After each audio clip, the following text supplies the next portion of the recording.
आनंदमय चैतन्यमय सत्यमय परमे. When I sit under the stillness, when I walk through the path that once felt her presence, I often wonder, what did Ma mean when she spoke of courage? And slowly I began to understand it was never about big words or grand actions. Her courage was silent, shining, and constant. It was the strength to smile in pain, to serve in stillness, and to hold the divine in every moment. Her courage wasn't loud, it was light. Ma- He always goes on fighting until his final victory, though he may meet many defeats.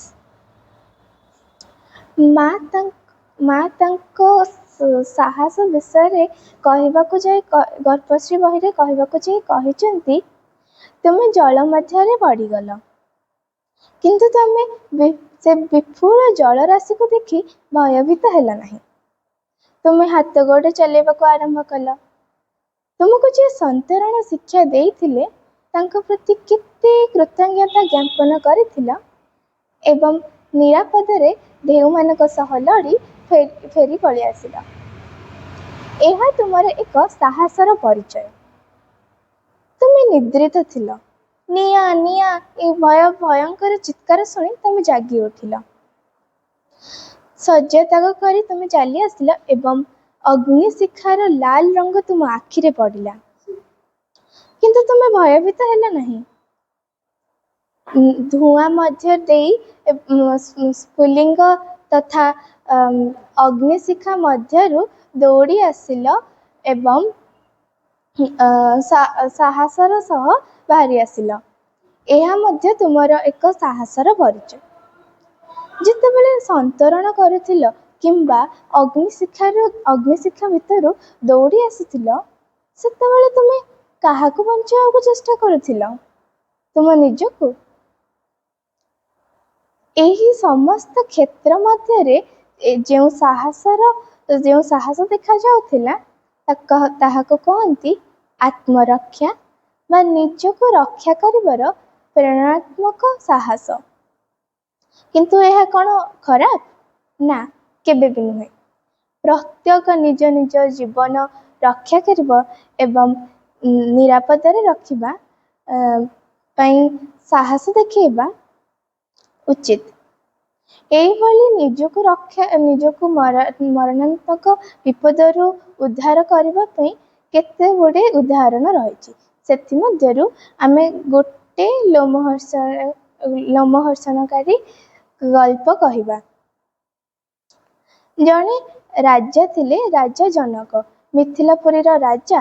ସେ ଅତ୍ୟନ୍ତ ସାହସୀ ରାଜା ଥିଲେ। ସେ ଜଣେ ଉତ୍ତମ ସାଧକ ଏବଂ ଏକ ଉତ୍ତମ ଶାସକ ଥିଲେ। ରାଜା ଥରେ ମିଥିଲାପୁରୀକୁ ବୁଲିବାକୁ ଯାଉଥିଲେ। ରାଜାଙ୍କ ଯାତ୍ରାରେ ସମ୍ମାନ ଏବଂ ନିରଙ୍କୁଶ ଓ ସହଜ କରିବା ପାଇଁ ରାଜପ୍ରଜାମାନେ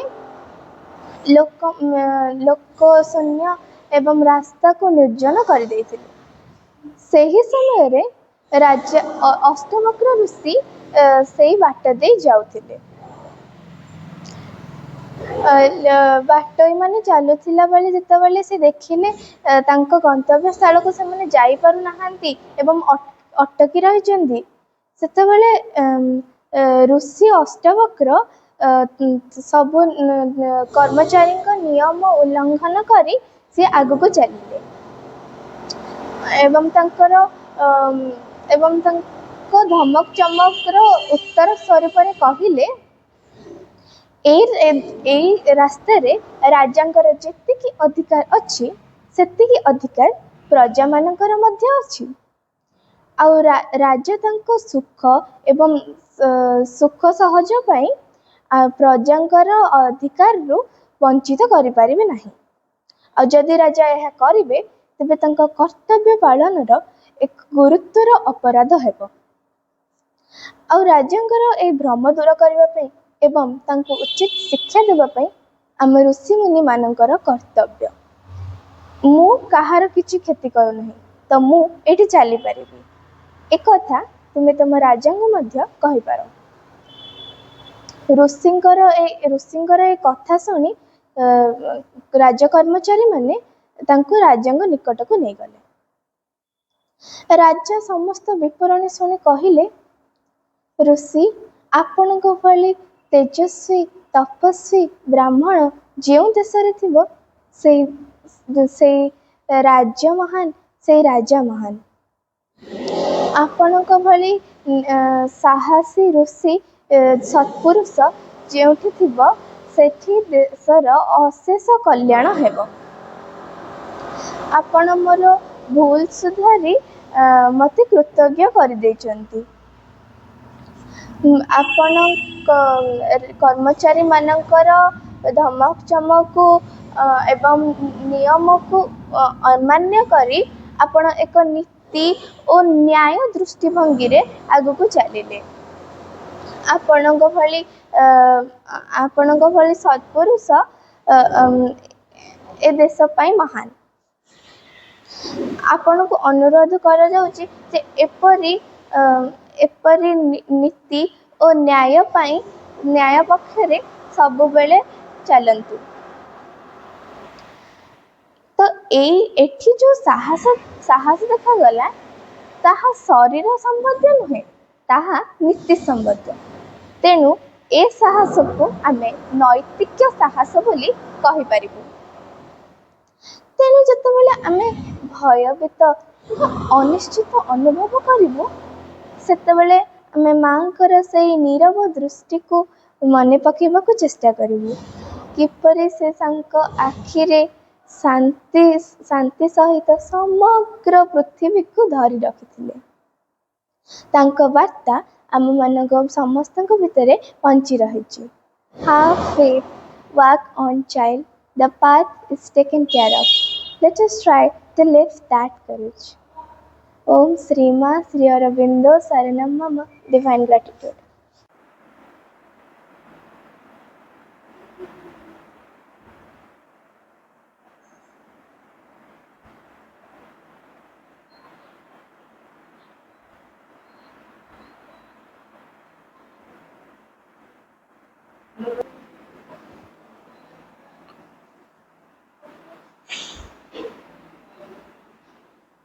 हे देवता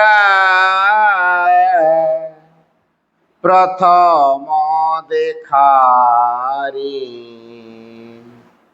जानी पारिली। हे देवता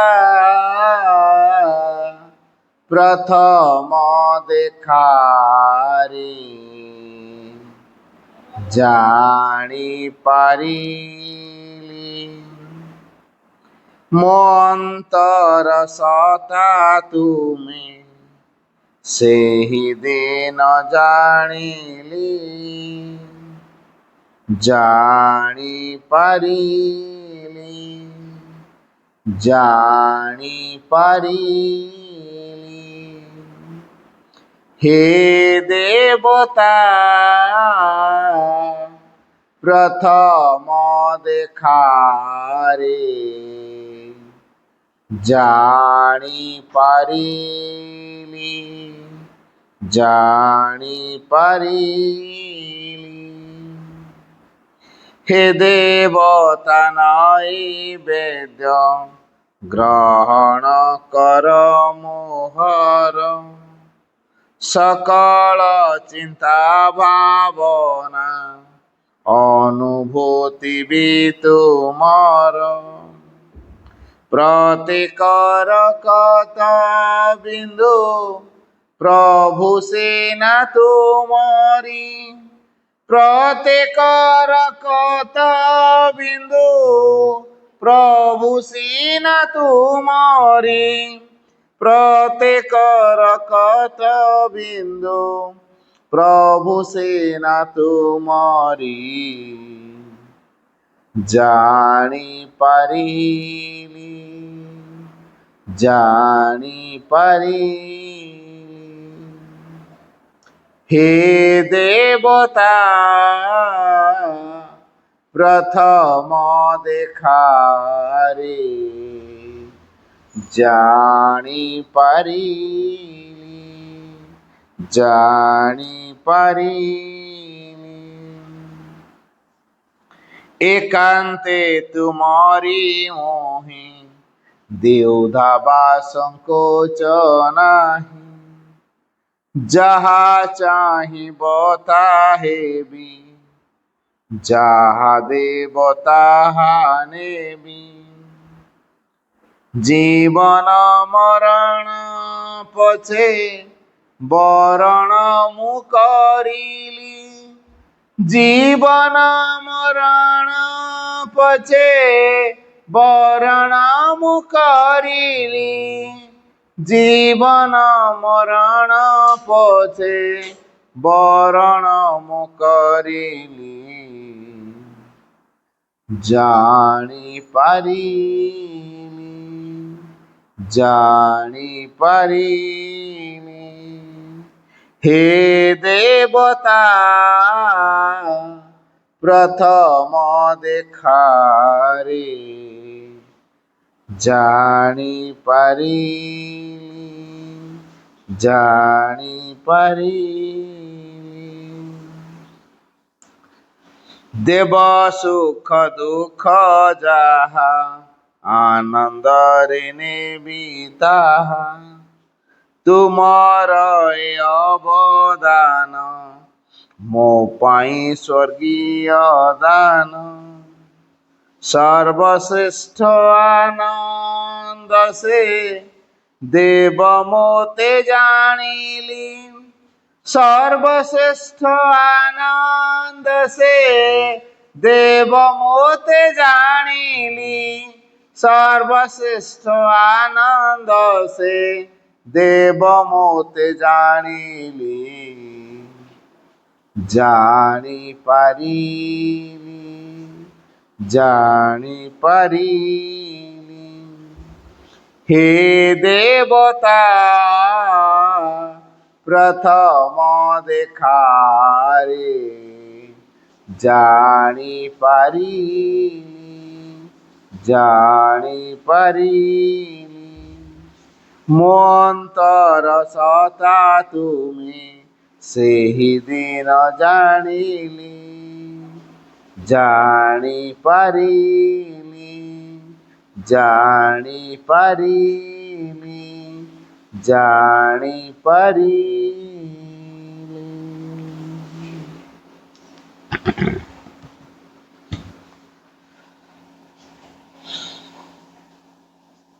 प्रणाम are the lotus feet of the divine mother करुणामयी माँ परम प्रभु श्री अरविंद उपस्थित समस्त मातृ संतान काली किसी आलोचना होता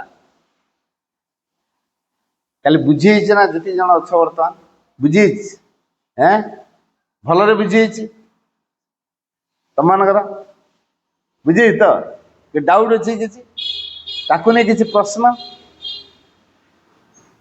प्रश्न नहीं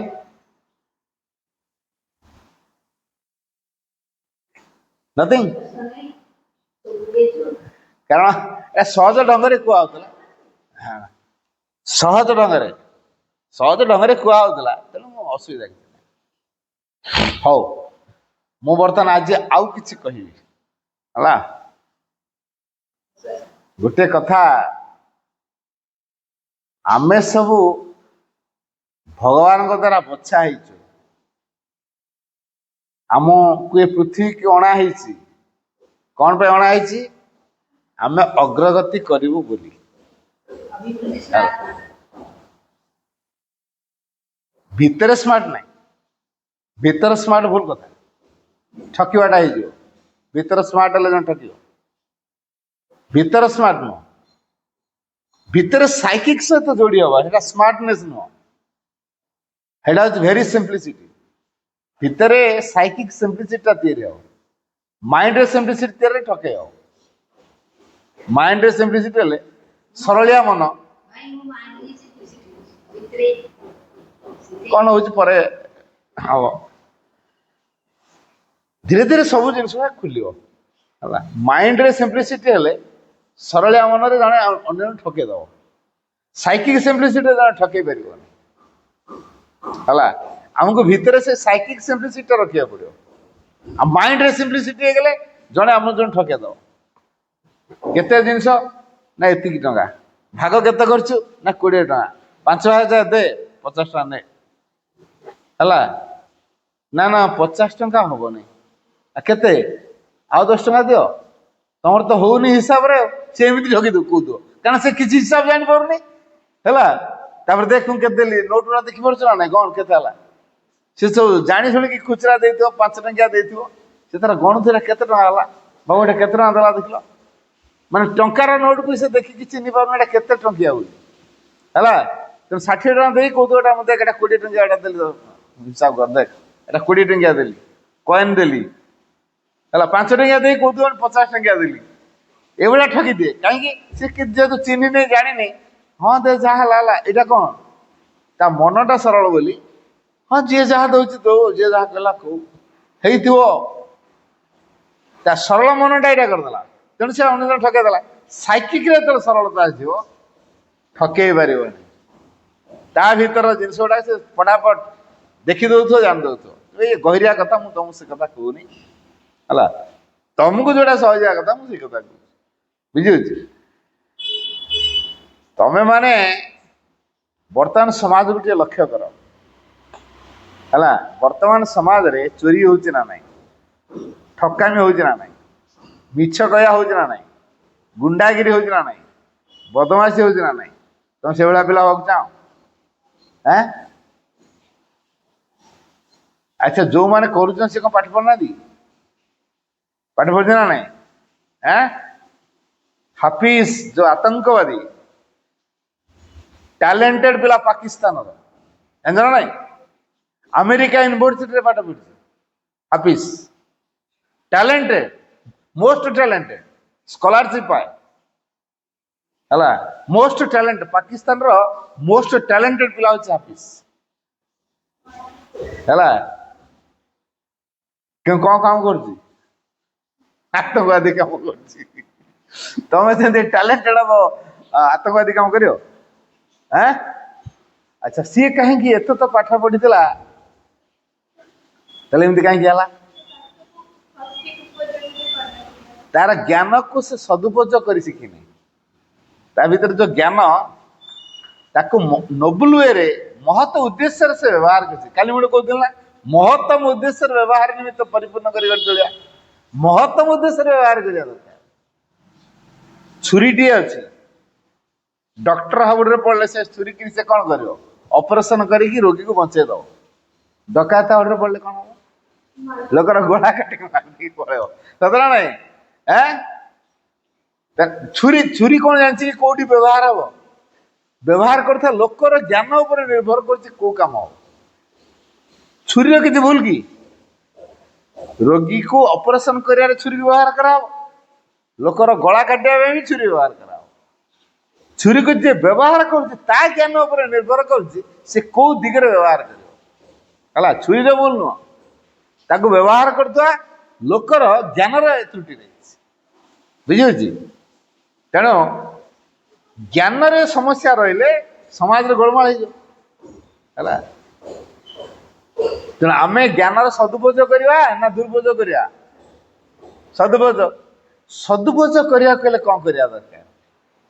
ଯୋଉ ବୟସରେ ତମ ଭିତରେ ଗୋଟେ ମହତ ଭାବନା ରହିବା କଥା, ମହତ୍ତମକୁ ଭଲ ପାଇବା କଥା,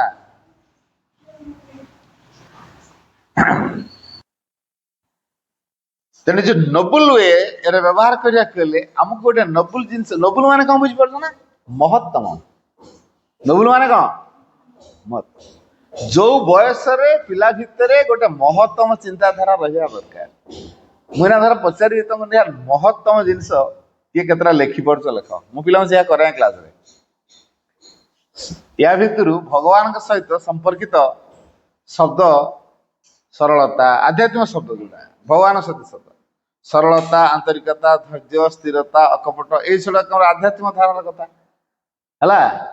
तेणु ये जो शब्द गुड़ाक किए केतरा जानिच महत्तम कथा चोरी करिया महत्तम कि मिछ कहया महत्तम कि ठकिया महत्तम कि छलना करिया महत्तम कि गुंडागिरी करिया महत्तम कि मरापिटा करिया महत्तम कि अन्य को हिंसा करिया महत्तम कि ईर्षा करिया महत्तम कि एम जब पिला देच केते लेख कोटा भल आ कि खराब है भल गुण कि खराब गुण कि पिला अनेक लिखे ना ना लिखे 20-30-25 समस्त समान हम किसी कथा नहीं कि लिखे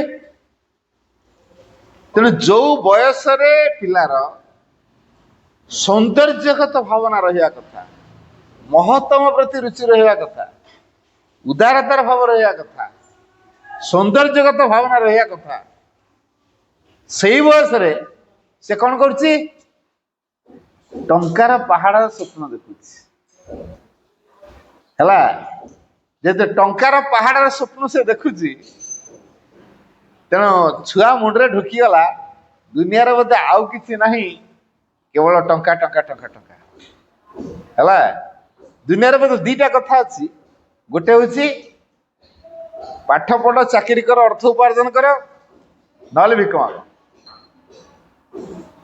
चाकरी ना माने भिक माग आग बोधे किसी कम कर रोजगार करने बोधे चाकरी कर भिक माग दीटा कम अच्छी कहना देखा संसार कौन दीटा कथा अच्छी कि चाकरी कर अर्थ उपार्जन कर ना भिक माग आ मझिया किसी कम ना जो चाकरी करना भिक मागुंट जो चाकरी करना भिक मागुंट कि पिला मुंडे बापा माँ छुआ दिन ढुके देख आजिकल दुनिया जो प्रकार है जब भल पाठ न पढ़ू चाकरी किसी पाइबनी शेष भिक माग कही ना ना कह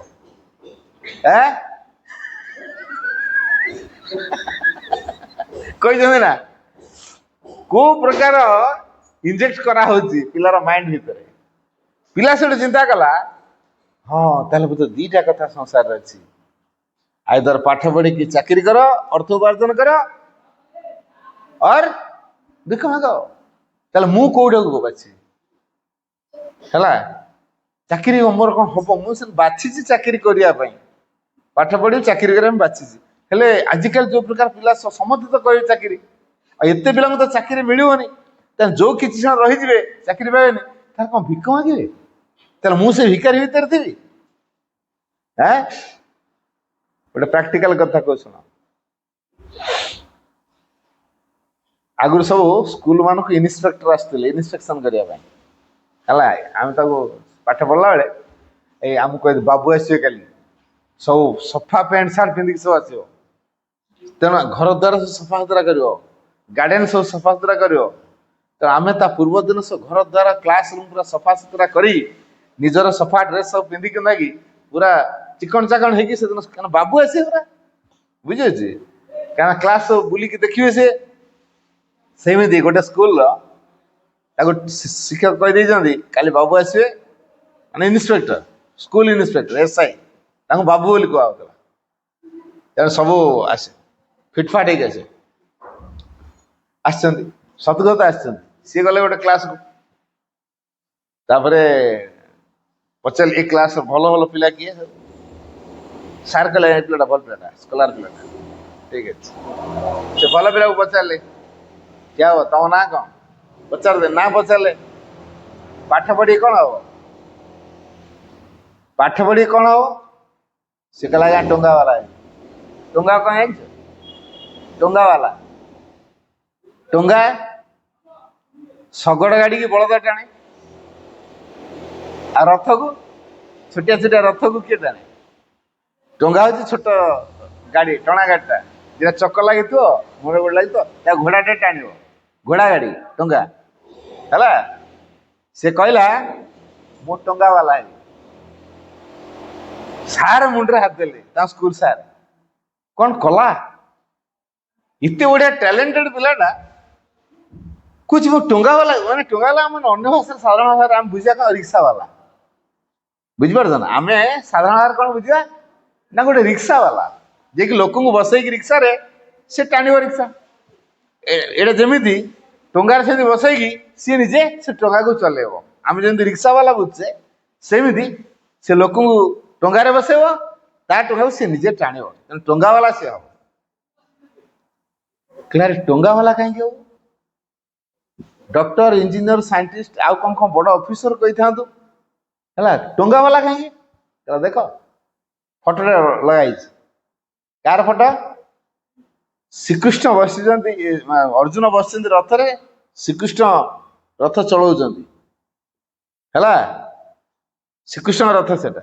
ଘୋଡା କିଛି ଅଛନ୍ତି, ତେଣୁ ଘୋଡା ମାନେ ଟାଣୁଛନ୍ତି, ତେଣୁ ଘୋଡା ଗାଡିରେ ଶ୍ରୀକୃଷ୍ଣ ଅର୍ଜୁନ ବସିଛନ୍ତି। ଦେଖ ଫଟୋ, ମହାଭାରତ ସମୟରେ ଦେଖିଥିବ ଫଟୋ, ହେଲା ଦେଖ ମୁଁ ଏଇ ଟଙ୍କା ବାଲା ହେବି, ଭଗବାନଙ୍କୁ ମୋ ରଥରେ ବସେଇକି ମୋ ଗାଡିରେ ବସେଇକି ଟାଣିବି। ଏସାଇଙ୍କ ମୁଣ୍ଡରେ କଣ ଏଟା ଢୁକିଛି? ନା ସ୍କୁଲ ଟିଚରଙ୍କ ମୁଣ୍ଡରେ ଏଟା ଢୁକିଛି? ତୃତୀୟ ଶ୍ରେଣୀର ପିଲା, କୋଉ କ୍ଲାସ? ତୃତୀୟ ଶ୍ରେଣୀ। ତୃତୀୟ ଶ୍ରେଣୀରୁ ତା ମୁଣ୍ଡରେ ଢୁକିଲାଣି ମୁଁ ଟଙ୍କା ବାଲା ହେବି, ମୋ ଟଙ୍କାରେ ଭଗବାନ ବସିବେ, ମୁଁ ତାକୁ ଟାଣିବି। ତାମାନେ ଭଗବାନଙ୍କର ସେବକ ହବ, ଭଗବାନଙ୍କ ସାନ୍ନିଧ୍ୟରେ ସେ ସବୁବେଳେ ରହିବ, ତାହେଲେ ତାର ଜୀବନ ସାର୍ଥକ। ଭଗବାନ ଅର୍ଜୁନଙ୍କ ପାଖରେ ଅଛନ୍ତି ବୋଲି ତାର ଜୟ ହେଇଛି। ସେମିତି ମୁଁ ଯଦି ଟଙ୍କା ବାଲା ହେଇକି ମୋ ଗାଡିରେ ଭଗବାନଙ୍କୁ ବସେଇବି, ମୋର ସବୁବେଳେ ଜୟ ହବ, ମୋର ହାର ନାହିଁ। କୋଉ ପ୍ରକାର କନସେପସନ ଜାଣିପାରୁଛୁ, କୋଉ ପ୍ରକାର ଚିନ୍ତାଧାରା? ଯୋଉ ପିଲାଟି ଛୁଆ ଦିନଠୁ ଚିନ୍ତା କଲାଣି ମୁଁ ଗୋଟେ ଟଙ୍କା ବାଲା ହେବି, ମୋ ଟଙ୍କାରେ ଭଗବାନ ବସିବେ, ଆଉ ଭଗବାନ ଯାହା ପାଖରେ ଥିବେ ତାର ସବୁବେଳେ ଜୟ ହାରିବାର ନାହିଁ। ମୁଁ ତେଣୁ ଏ ପୃଥିବୀକୁ ଜୟ କରି ମୋର ହାରିବାର ନାହିଁ, କାରଣ ମୋ ପାଖରେ ଭଗବାନ ଥିବେ। ମୁଁ ତାଙ୍କୁ ଧରିକି ବୁଲୁଥିବି ଚାରିଆଡେ, ମୁଁ ଟଙ୍କା ବାଲା ହେବି, ମୁଁ ଭଗବାନଙ୍କୁ ସାଙ୍ଗରେ ଧରି ବୁଲୁଥିବି। ଏଇଟା ବଡ କଥା। ତା ମୋ ଜୀବନରେ ହାରିବାଟା ଆଉ ହବନି। ଏ ସାର୍ ବୁଝିପାରୁଛନ୍ତି ନା ସେ ଏସ୍ଆଇ ଯିଏ ଆସିଛନ୍ତି ସିଏ ବୁଝିପାରୁଛନ୍ତି? ତାଙ୍କର ସେତିକି ବ୍ରେନ୍ ନାହିଁ। ସମସ୍ତେ ଚିନ୍ତା କରିଥିଲେ ହଁ ସାଇଣ୍ଟିଷ୍ଟ ହେବି କି ଡକ୍ଟର ହେବି କି ପାଇଲଟ ହେବି କି ଇଞ୍ଜିନିୟର ହେବି କି ଆଉ କଣ ଗୋଟେ ଲେକ୍ଚର ହେବି କି ପ୍ରଫେସର ହେବି, ଏଇଭଳିଆ ବୋଧେ ପିଲା କହିବ ବୋଲି ଭାବିଥିଲେ, ହେଲା କିନ୍ତୁ ଛୁଆ କୋଉ ପ୍ରକାର ଉତ୍ତର ଦେଲା? କହିଲା ଟଙ୍କା ବାଲା ହେବି। ଆଉ ସତରେ ସେ ପୃଥିବୀକୁ ଜୟ କଲା ଭଳିଆ ଦକ୍ଷତା ଅର୍ଜନ କଲା। କିଏ ଜାଣିଛ ସେ? ସ୍ୱାମୀ ବିବେକାନନ୍ଦ। ଚିନ୍ତା କରିପାରୁଛ ତ? ସ୍ୱାମୀ ବିବେକାନନ୍ଦ ଏଇ କଥା କହିଥିଲେ ମୁଁ ଟଙ୍କା ବାଲା ହେବି। ତାଙ୍କ ଏସ୍ଆଇଙ୍କୁ, ଏସ୍ଆଇ ଯେତେବେଳେ ପଚାରିଲେ କୁହ ବିବେକାନନ୍ଦ ମୂର୍ଖ ନା ଜ୍ଞାନୀ? ବିବେକାନନ୍ଦ ମୂର୍ଖ ନା ଜ୍ଞାନୀ? ପୁରା ଜ୍ଞାନୀ। ଯାହା ପଢି ଦିଅନ୍ତି ମନେ ରହିଯାଏ, ଯାହା ପଢି ଦିଅନ୍ତରେ ମନେ ରହିଯାଏ। ତାପରେ ତାଙ୍କୁ ଚାକିରି ମିଳିଲାନି, ତାପରେ ତାଙ୍କୁ ଚାକିରି ମିଳିଲାନି। ବୁଝିପାରୁଛ କାହିଁକି ମିଳିଲାନି? କାରଣ ସେ ଚାକିରି ଉଦ୍ଦେଶ୍ୟରେ ପାଠ ପଢିନାହାନ୍ତି। ତେଣୁ ଭଗବାନଙ୍କର ଗୋଟେ ଅଲଗା ସିଦ୍ଧାନ୍ତ ଅଛି। ଚାକିରି କରି କଣ କରିବ? ଅର୍ଥ ଉପାର୍ଜନ କରି କଣ କରିବ? ତମ ବା ଜଗତକୁ ଆଲୋକ ଦେଖେଇବ, ତମ ଦ୍ୱାରା ସାରା ପୃଥିବୀ ପରିବର୍ତ୍ତନ ହବ। ତେଣୁ ଯିଏ ପୃଥିବୀକୁ ଉଜ୍ଜଳିତ କରିବା ପାଇଁ ଉଦ୍ଦିଷ୍ଟ ହେଇକି ଆସିଛି ଜ୍ଞାନର ବିତରଣ କରିବ, ଭାରତୀୟ ସଂସ୍କୃତିକୁ ଯିଏ ଦେଶ ବିଦେଶରେ ପ୍ରସାର କରି ଭାରତକୁ ସମୃଦ୍ଧ କରାଇବ, ଭାରତର ଯିଏ ଯୋଗ୍ୟ ସନ୍ତାନ ହବ, ଭାରତକୁ ଯିଏ ଶ୍ରେଷ୍ଠତା ପ୍ରଦାନ କରିବ, ତା ଭିତରେ ସେଇଭଳି ସାମର୍ଥ୍ୟ ଦେଇଛନ୍ତି। ଆଉ ଚାକିରିଟେ କରିକି ସରକାରଙ୍କ ଅଧୀନରେ ଆମେ ରହିଥିବା, ସତ ନା ମିଛ? ଅନେକ ବାପା ମା କଣ କହନ୍ତି? ପିଲାମାନଙ୍କୁ ମୁକ୍ତ କରିବାକୁ ଚାହାନ୍ତି ନା ଚାକର କରିବାକୁ ଚାହାନ୍ତି? ଚିନ୍ତା କର। ଅନେକ ବାପା ମା, ମୁଁ ଟିକେ ମାନେ ଭାରି ଭିତରିଆ କଥା ମୁଁ କହେ, ବୁଝିପାରୁଛ ନା? ରହସ୍ୟଟା ବୁଝିବ। ବାପା ମା ଆମକୁ ଗୋଟେ ଚାକରଟେ କରିବାକୁ ଚାହାନ୍ତି, ଆମକୁ ମୁକ୍ତ କରିବାକୁ ଚାହୁଁନାହାନ୍ତି। ପାଠଶାଲା ପଢେଇବ, ଶେଷରେ ଗୋଟେ ସରକାର ଚାକରଟେ ହବ, ତାହେଲେ ମୋର ଗୌରବ। ସରକାରଙ୍କର ଚାକର ମାନେ ସରକାର ଟାଇଟ୍ ରଖିବେ, ନିୟମ କାନୁନ ଭିତରେ ରଖିବେ, ତାର ଫ୍ରିଡମ ଥିବ, ଦରମା କିଛି ଦଉଥିବ, ହେଲା ଦରମା ପାଇଁ ସେ କଣ କଲା? ଆମ ସ୍ୱାଧୀନତାଟା ହରେଇ ଦେଲା। ଦରମାଟା ଟିକେ ଦଉଛି ବୋଲି ଆମର ସ୍ୱାଧୀନତା ରହିଲା କି? ବିକାଶଟା କୋଉଥିରେ? ସ୍ୱାଧୀନତା ଭିତରେ ନା ପରାଧୀନତା ଭିତରେ? ମୁକ୍ତ ଅବସ୍ଥାରେ ନା ବନ୍ଧନ ଭିତରେ? କୋଉଠି ବିକାଶ ଅଛି? ଯିଏ ମୁକ୍ତ ହେଇଥିବ ତାର ବିକାଶ ହବ, ନା ଯିଏ ବନ୍ଧନ ଭିତରେ ଅଛି ତାର ବିକାଶ ହବ? ମୋ ସହିତ ଟିକେ ଇଣ୍ଟରାକ୍ସନ କରିବ ନା। ଆଉ ଖାଲି ଶୁଣିଲେ ହବନି। କୋଉଥିରେ ବିକାଶଟା କୋଉଥିରେ ଅଛି? ମୁକ୍ତରେ ନା ବନ୍ଧନରେ? ମୁକ୍ତ ଭିତରେ ନା ବନ୍ଧନ ଭିତରେ? ସ୍ୱାଧୀନତା। ମା ଲେଖିଲେ ସେଇଥିପାଇଁ ପାଣିରେ। ଏକ ସ୍ୱାଧୀନ ଓ ସ୍ୱାଭାବିକ ଅଭିବୃଦ୍ଧି ହିଁ ଯଥାର୍ଥ ବିକାଶର ସର୍ତ୍ତ। ବାଣୀ କଣ ମନେ ହେଲା? ବାଣୀ କଣ କହିଲି?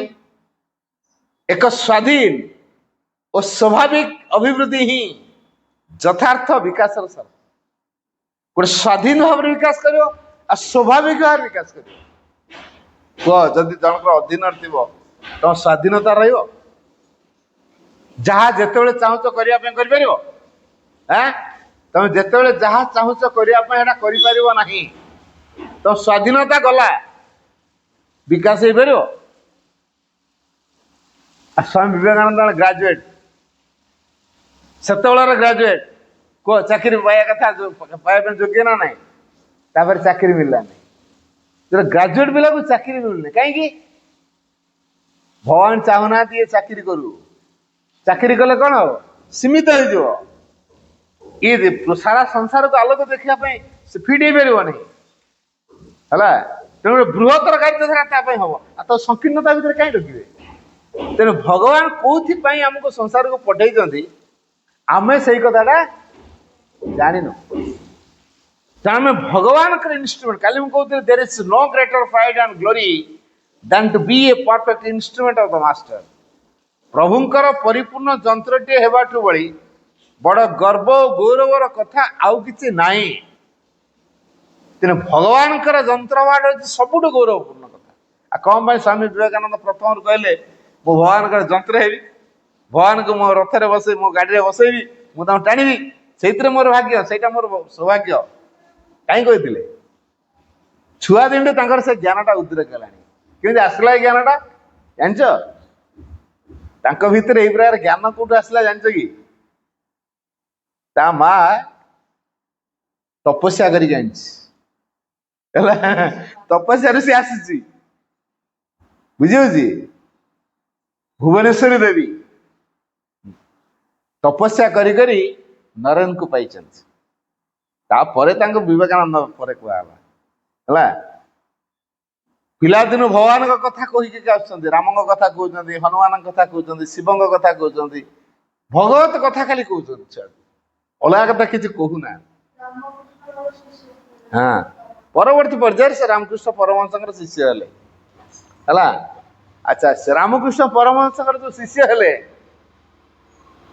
ଆଚ୍ଛା ଗୁରୁ ପାଠ ପଢିଥିବେ ନା ନାଇଁ?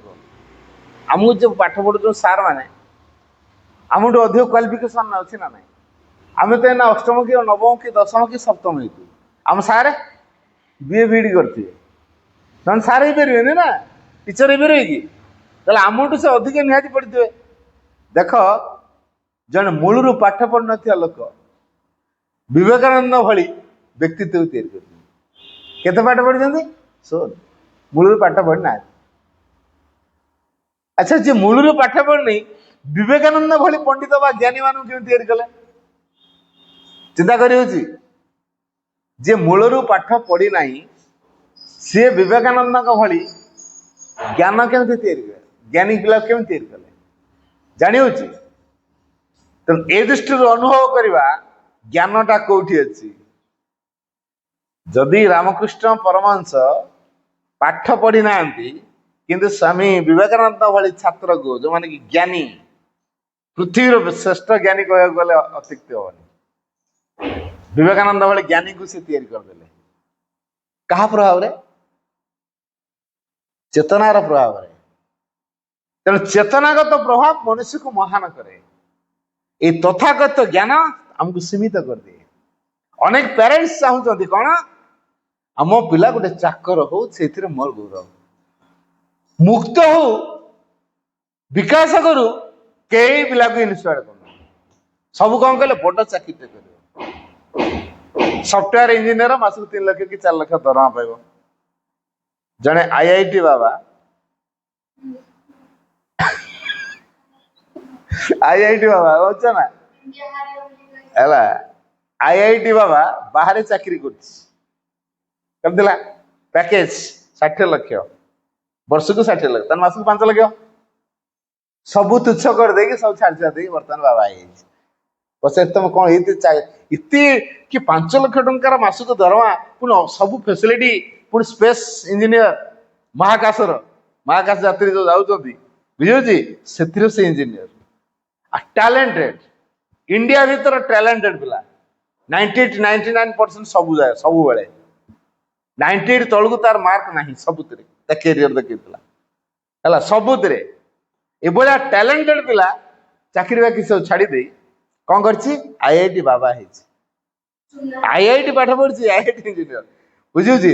ସେଇଥିପାଇଁ ତ କହିଲା IIT ବାବା, ନା IIT ବାବା ନ ଅଭୟ ସିଂ, ଅଭୟ ହେଲା। କିନ୍ତୁ ତାକୁ ପଚରା ହେଲା, ଏତେ କଥା କାହିଁ ଛାଡିଲ? ଆନନ୍ଦ ନାହିଁ ଏଥିରେ, ସ୍ୱାଧୀନତା ନାହିଁ ଏଥିରେ। ତାର ସ୍ୱାଧୀନତା ନାହିଁ କି ଆନନ୍ଦ ନାହିଁ। ଯୋଉଠି ସ୍ୱାଧୀନତା ନାହିଁ, ଆନନ୍ଦ ନାହିଁ, ସେ ଜୀବନରେ ସାର୍ଥକତା ନାହିଁ। ତେଣୁ ମୁଁ ମୋ ଜୀବନକୁ ସାର୍ଥକ କରିବି, ବୁଝିଲା। ତେଣୁ ଜୀବନର ସାର୍ଥକତା ସେ ଖୋଜିଛି ବୋଲି କଣ କରିଛି, ସବୁ ତୁଚ୍ଛ କରିଦେଇ ଭଗବାନଙ୍କ ସନ୍ଧାନ କରିଛି। ସେ ପୁଣି ଆଉ ଗୋଟେ କଥା କହିଲା, ଆତ୍ମଜ୍ଞାନ ହଉଛି ସବୁଠୁ ଶ୍ରେଷ୍ଠ ଜ୍ଞାନ। ଏଇ ଯୋଉ ତଥାକଥିତ ଜ୍ଞାନ ପାଇଛୁ, ଏଗୁଡା କେବଳ ବଞ୍ଚିବା ପାଇଁ ଜ୍ଞାନ। କଣ କହିଲା ବୁଝିଗଲା ତ? ଆତ୍ମଜ୍ଞାନ ହଉଛି ସବୁଠୁ ଶ୍ରେଷ୍ଠ ଜ୍ଞାନ। ଆଉ ବର୍ତ୍ତମାନ ଆମେ ଯୋଉ ପାଠ ପଢୁଛୁ, ବିଟେକ୍ ପଢୁଛୁ କି ଆଉ ଏମଟେକ୍ କରୁଛୁ କି ଆଉ MCA କରୁଛୁ କି BCA କରୁଛୁ କି ଆଉ କଣ କରୁଛୁ ହେଲା, କି MBA କରୁଛୁ କି BBA କରୁଛୁ କି କଣ ଗୋଟେ କରୁଛୁ କି MBBS କରୁଛୁ କି ଡକ୍ଟରେଟ୍ କରୁଛୁ, ଯାହା ଗୋଟେ କରୁଛୁ, କେବଳ କଣ ପାଇଁ? ରୋଜଗାର କରିବା ପାଇଁ, ଚାକିରି ଖଣ୍ଡେ ମିଳିବ ହେଲା। ରୋଜଗାର କରିବାର ପନ୍ଥା ସେଇଟା, ବୁଝିହଉଛି। ପ୍ରକୃତ ଜ୍ଞାନ କୋଉଟା? ଆତ୍ମଜ୍ଞାନ ହଉଛି ସବୁଠୁ ଶ୍ରେଷ୍ଠ ଜ୍ଞାନ, ଯୋଉଟା କି ରାମକୃଷ୍ଣ ପରମହଂସ ପାଖରେ ଥିଲା। ସେଇଟା ସେ ବିବେକାନନ୍ଦଙ୍କୁ ଶିଖେଇଦେଲେ। ଘୋର ସଙ୍କଟ ଭିତରେ ଥାନ୍ତି ସ୍ୱାମୀ ବିବେକାନନ୍ଦ। ମୋର ଅର୍ଥ ଦରକାର, ଯାଉନୁ କ୍ୱେଶ୍ଚନ ଦେବି, କହିବୁ ଯା। ବାଟ ସାରା କହିକି ଯା, ମା ମତେ ଅର୍ଥ, ମତେ ଧନ ଦିଅ, ମତେ ଧନ ଦିଅ, ମତେ ଧନ ଦିଅ। ବାଟ ସାରା କହିକି ଗଲା, ଦେବୀଙ୍କ ପାଖରେ ପହଞ୍ଚିଗଲା, କହିଲା ମତେ ଧନ ଦିଅ, ମତେ ଧନ ଦିଅ। ବାଟ ସାରା କହିକି ଯାଉଛି, ଯେମିତି ଦେବୀଙ୍କୁ ଦେଖିଦେଲା, ମତେ ଜ୍ଞାନ ଦିଅ, ମତେ ଜ୍ଞାନ ଦିଅ, ମତେ ଜ୍ଞାନ ଦିଅ। ବୁଝିପାରୁଛ? ଗୁରୁ ପଚାରିଲେ ହେଲା, କହିଲେ କଣ ହେଲା ମାଗିଲୁ? କହିଲା ନା, ଓଲଟାଟା ମାଗିଦେଲି। କଣ ମାଗିଲୁ? ଧନ ଘୋଷି ଘୋଷି ଗଲି, ଦେବୀଙ୍କୁ ଦେଖିଦେଲା ପରେ ମୋର ଜ୍ଞାନ ବାହାରି ପଡିଲା। ଯା ଯା ଯା, ଆଉ ଗୋଟେ ଚାନ୍ସ ଅଛି, ଯା ଆଉଥରେ ମାଗ। ଆଉଥରେ ଗଲେ, ଏବେ ଘୋଷି ଘୋଷି ଯା ବାଟ ସାରା, ମତେ ଧନ ଦିଅ, ମତେ ଧନ ଦିଅ, ମତେ ଧନ ଦିଅ, ମତେ ଧନ। ଯେମିତି ଦେଖିଦେଇଛି କାଳିକୁ, ମତେ ଜ୍ଞାନ ଦିଅ, ମତେ ଜ୍ଞାନ ଦିଅ, ମତେ ଜ୍ଞାନ ଦିଅ। ଗଲା, କଣ ହେଲା ମାଗିଲୁ? ନା, ଏଥିରୁ ବି ସେଇ ଭୁଲ ହେଇଗଲା। ଆଥର କଣ କରାଯିବ? ତୋର ଆଉ ଗୋଟେ ଚାନ୍ସ, ଆଉ ୟା ପରେ ହବନି, ଯା। ଥାର୍ଡ ଚାନ୍ସ ମଧ୍ୟ ବାଟ ସାରା ମନେ ପକେଇ ପକେଇ ପକେଇ ପକେଇ କାଳେ ଭୁଲିଯିବ, ବୁଝିଛି। ମତେ ଧନ ଦିଅ, ମତେ ଧନ ଦିଅ, ମତେ ଧନ ଦିଅ, ମତେ ଧନ। ଯେମିତି କେଳେ ଦେଇଦେଲା, କହିଲା ମତେ ଜ୍ଞାନ ଦିଅ, ମତେ ଜ୍ଞାନ ଦିଅ, ମତେ ଜ୍ଞାନ ଦିଅ। କଣ ମିଳିବ ତାକୁ କୁହ? ଜ୍ଞାନ ମିଳିବନି। କାହିଁକି? ତା ଭିତରୁ ଧନ ଦିଅଟା ବାହାରିଲାନି। କାହିଁକି? ତା ଭିତରୁ ଏ କଥାଟା ବାହାରୁନି। କଣ ପାଇଁ ବାହାରୁନି? କାହିଁକିନା ସେ ସେଥିପାଇଁ ଉଦ୍ଦିଷ୍ଟ ହେଇକି ଆସିନାହାନ୍ତି, ବୁଝିଗଲା। ସଂସାରକୁ ସେ ଜ୍ଞାନ ଦେଇକି ଆଲୋକିତ କରେଇବେ, ତାଙ୍କ ଦ୍ୱାରା ପୃଥିବୀ ଆଲୋକିତ ହବ। କେତେ ବଡ ମହାନ ହେବେ। ଆଉ ଧନ ରୋଜଗାର କରି କଣଟା ହେବେ? ସୀମିତ ହେବେ। ଭଗବାନ ତାଙ୍କୁ ସୀମିତ କରିବାକୁ ଚାହିଁନାହାନ୍ତି, ପୁରା ୱାଇଡ ସ୍ପ୍ରେଡ କରିବାକୁ ଚାହିଁନ୍ତି, ପୁରା ୱାଇଡ ସ୍ପ୍ରେଡ କରିବାକୁ ଚାହାନ୍ତି, ବୁଝିହଉଛି। ତେଣୁ ଯାହାକୁ ପ୍ରଶସ୍ତ ଧାରାରେ ତାକୁ ବିକାଶ କରିବାକୁ ଭଗବାନ ଚାହୁଁଛନ୍ତି, ମଣିଷ କହୁଛି ମୁଁ ଏଇଆ ହେବି। ମୁଁ ଗୋଟେ ପ୍ରାକ୍ଟିକାଲ କଥା କହୁ, ଶୁଣ। ମୁଁ ଆଜି ଦିଟା ପ୍ରାକ୍ଟିକାଲ କଥା କହିବି, ଭାରି ଇଫେକ୍ଟିଭ। ଗୋଟେ ଗରିବ ଫ୍ୟାମିଲି, ବାପା ତାର ଆଜମା ପେସେଣ୍ଟ, ତାର ଗୋଟିଏ ଭଉଣୀ ଅଛି, ଭାଇଟି ପୋଲିଓ ଦ୍ୱାରା ଆଫେକ୍ଟେଡ ହେଇଛି, ଗୋଡଟା ଦିଟା ସାରା ଚାଲୁନି, ଆଶା ବାଡି ଦିଟା ଧଇଲେ ଚାଲୁଛି।